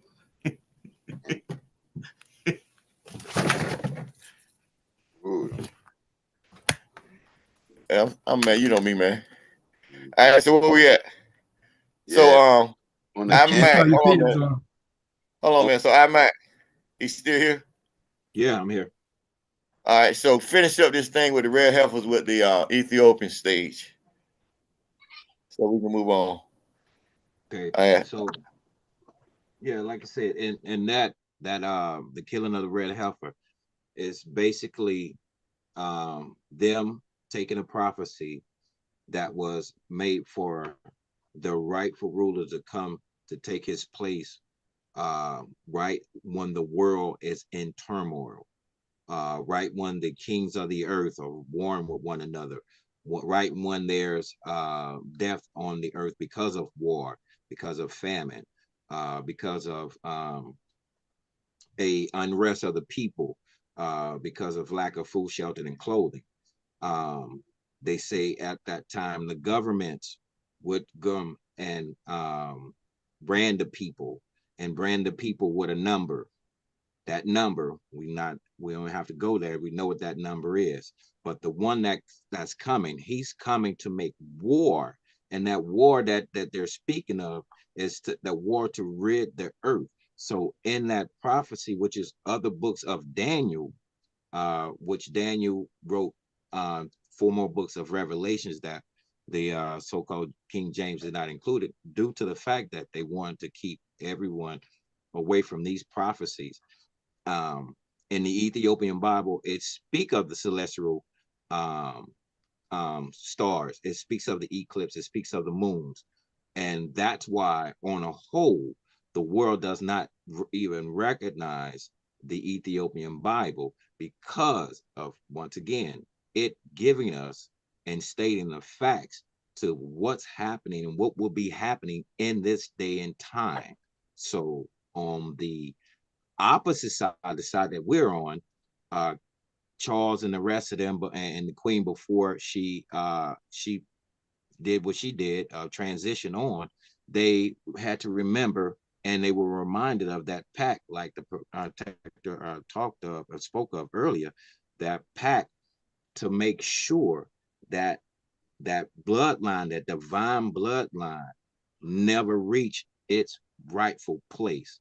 And in that, they got the number, the time frame wrong on that prophecy, because they were under the impression that they rid the earth of that divine bloodline. And in that prophecy that's taken out of Revelation, it speaks of that certain instrument, let's just put it that way, a certain obelisk that will be given back or reappear to the rightful ruler of the earth. And that's only known by people, or I'll just say priests, that are holders of those documents. So the public and on this side of the earth that we're on does not know about that. But yet on the opposite side of the earth, where the oldest book of ancient hymns and writings is kept still to this day, that prophecy is in there. So as the protector comes to his seat, more of the prophecy will be revealed, because there is a prophecy stating that he will have to make a journey back to that place. And once he journeys back to that place, more will be added unto him. Abundance. That's right. IU. That's right. And I Mac, who watch you gonna rate? You can't make it up. You can't make it up. If I can add to that, yes. Yes, brother. Coptic. When you're dealing with the Coptics, you know, you're going back to the ancient Christians. They didn't call themselves Coptic Christians back then. Right. But you're dealing. They were called Talmud. Yeah, they had in that language. Yeah, and they created the Talmud, you know, And you had to look at the whole scenario of dealing with the purification process. The purification process started with the burning of the heifer, you know, without blemish, and taking from that heifer the ashes and purifying themselves. They couldn't even do that after the destruction of the temple because you didn't have a red heifer with no blemish. Exactly. So now that you got that red heifer, where you got 3 to 5 of them now, you know, now they can do their purification and they can start on rebuilding the temple. So all of that plays along with it. And now they had to go to a sovereign, Texas. They had to go all the way to Texas. They came all the way to Texas. Why Texas? And you know that's in that path. That town. All of it. They got the red heifers from it. It's inside of that solar eclipse. That's totally right. And that's not where even the moon is going to be. How you gonna tell me that's gonna be the moon right there eclipsing the sun, and the moon is not in that area? Somebody is lying, Lucy. You got some planning to do, because what is going on, if you see what is going on right now, they were aligning themselves to a doctrine, and their doctrine was called the doctrine of sin. Sinana, who had a sin, who made the sin. You see, Nanar, sin. So you had a whole prophecy that they misconstrued so that they can include themselves. But they didn't know that they planned a plan and the masters planned a plan. And we know the masters is the best of planners. And they brought but see, they forgot but they wrote all that because they didn't know about my light. They didn't know about coming because it wasn't written yet. They only knew about that light that we call now the lesser light. Lesser light. Lesser light. But they seen it as the greater light. Right. Because they haven't seen no light outside of that light until I showed up. Facts. And doing things that ain't nobody came along and did. Exactly. Move the whole Atlantic Ocean and the Pacific Ocean in a span of a week, and it's recorded. What I say? The old lady said, "Son, young man, I don't know where you come from or who you is, but I've been on this." She said, "I've been on here 20, 30 years. Done seen water sprout, hurricanes, everything. But I ain't never seen the water act the way I act today." So whoever you is, you's a bad man. Bad man. You're a bad man. You shocked the world. Bad man. So you feel me? Yeah. Facts. I feel. Facts. And like you say, they can't write our story. They can't write your story. It wasn't written yet. It's for you to write. Exactly. That's why they told him in Daniel, close up the book. Close up the book. They ain't gonna be able to read this. You ain't gonna be able to up. Because the one that's coming, he gonna write his own story. Write his own story. And also in there, before he told him to close it up, he told them who was coming. In chapter 7, he told them who was coming and how, and described it. So I'm just saying. The son. Yeah. Go on and give it to him. Go on and give him chapter 7 then. Go on help him out. They ain't gonna do research. Go on help him out. Let me get 7 up here. Hold on. Give me. Yeah, that came to my mind right quick when you said Daniel. I was like, oh, that's in chapter 7. And y'all notice it's happening on the 88th day. Y'all know I'm the 8th marquee. Yes. You just can't make this stuff up. You feel me? Make it up. You can't make it up. Gematria, you know, solar biology, you know, the right knowledge, right wisdom, right understanding. It's right there. Open your eyes. It's right there. And we had to bear witness to it. We only, first class, we had to bear witness to this. Because ain't no one gonna believe it. And you had to see it, right? You had to see this. Yep, had to see it. Yeah, let your right, ego go. Yeah, let a Yes, lot of things go. But in the long run, what happened? You became a divine being then. Mm. It wasn't as hard as you thought it was. Mm. You know what Daniel spoke of in chapter 7, verse 9 through 14. He's speaking on he's given a vision. All right. The vision shifts to the heavenly court of the ancient days. Heavenly court, which we know is on here, not up there, here on the earth. All right. And it says, what the Ancient of Days are gods presiding. Okay, so who presides over a court?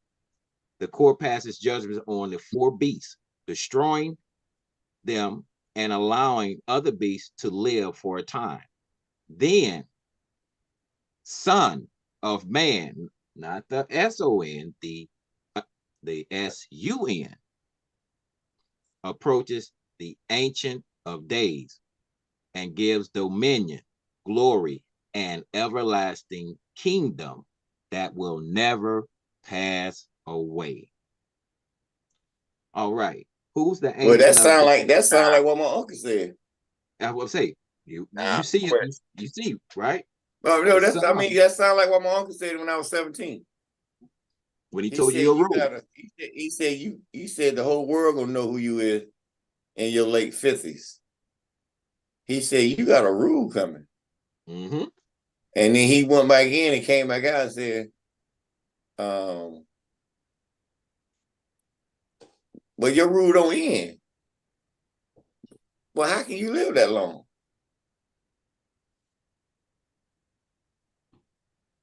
Why and how? Because you're the Ancient of Days. So then I grew up, and then you get 58 and you do something that you inherit that's already in you. You activate it. Mm-hmm. And it can never go out again. And now you in your second year, in your third year of living in that transition, and now you come into your seat. But only after that fire got lit. Exactly. You've been growing all them years until you didn't know. But they lit that fire in 2003 with that court case that produced like 2 kidney stones because I was so hot. But go back and check the sun when they had the last major big one in 2013. Right after I got out of that court jail and and went to their ass, you feel me? Right. So you see everything been rolling around me since. Then if you look right here and say the 11-year anniversary, and you look at the 11-year sun cycle we talked about, right? Mm-hmm. You just can't make that stuff up, right? At all. And you've been vibing with the whole sun cycle. And now you in this sun cycle. And look how you done with your energy, because they keep going back 2 years, right? And you know what you told them in 2022, January, everything you said. As you get closer to your seat, watch the sun, right? And then it can't get you a smiley face. Yep. Then it can't get you the sun man. And now they come and give you the Phoenix. And that's the same Phoenix you notice in the body of the sun man. You feel me? That's right. Yep, sure is. That's right. Body of it. Right. See, I caught that stuff, right? Right. Yep. Then we just say, why go everything working threes? Yeah. Everything working. 2013 to 20. It was in 2013 too. Yeah, that's when when the Constitution, all that was coming out. Yes. I've been rolling the whole while, though. And now I'm coming to my seat. I'm at my seat, and look how me and the sun working. Now you look at your coat of arms that's been around since 07. and look at that Phoenix that just happened on the sun a couple of days ago. And they don't know who you are because you behind the scene. To see that, you know, that's why I say your rule is imminent. Your seat is imminent. You feel me? Look at look at your coat on. The sun letting you know it's your time. And look what it had to do. Look what the sun had to do to produce that. Ain't never seen it before in their life. You feel me? Well, they done seen a lot of stuff in the last 2 years they never seen before in their damn life. You know? Look at it. Wicked.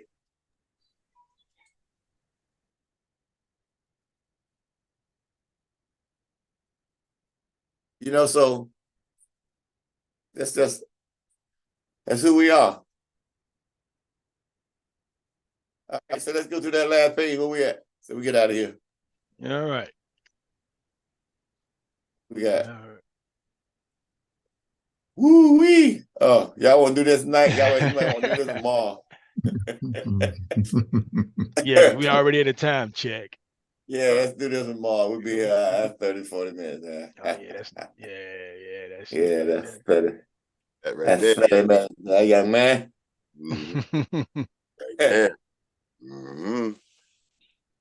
Yeah, we do that one on the full moon. We'll get that tomorrow. All right. It's gonna be a good one tomorrow, buddy. Yes, indeed. Yep, indeed. Yes. I don't think everything we said tonight, yeah, this gotta go tomorrow because that's a lot. And then we get into the imperial dash executive missions. So we can teach. But it's been a good call so far. I think we had a good vibe. We got a lot of information out. So oh yeah. Moving the ship, right? Right, right. Oh yeah. So, you know how we rolling. So let's go ahead and cut this out. There ain't no more questions. All right. I don't see any questions in the chat. Moderator Shajar, do you see any questions in the chat, YouTube or? Nah, we all anybody? good on this side. Okay. Well, yeah. So as we come to the close for tonight's full moon reading, keep in mind H.E.M.full:_ Emperor :_ has decreed and granted nominational small n, and those who are skilled non-executive directors and non-directors privileges and immunities to operate without fear or favor the properly formed and operational imperial CMYE-IRK republics for faith and sovereign gold-credit venue, jurisdiction, commerce, and hashtag nominational small n culture. Mark your calendars for the second day, 25th March, celebration of the full Eagle/Worm Moon live reading. And also mark your calendar for the third day, the 26th, celebration of the full Eagle/Worm Moon live reading. And in closing, I/we would like to thank the universal traveler, dweller, the absolute royal-sovereign H.E.M. Emperor Samhu, Amini-Ray, single quote, Ade Lo Yi, end single quote, and the imperial and imperial royal family for their presence. Moreover, we express gratitude for all of our imperial and imperial dynamic readers. Gratitude to all the nominational small n working behind the scene, and all our viewing audience for your attendance and participation. With that, we say, Salam Alaikum with magic, and may the dweller be with you, divine beings. And may you continue to be a universal traveler, dweller-emperor, Samhu, Amini-Ray, single quote, Ade Lo Yi, end single quote, divine being. Eesh. Smiley face. Eesh. Smiley face. Know that stuff. Smiley face. Eesh. Smiley face. Know Smiley that. face. Smiley face. Smiley face. Better.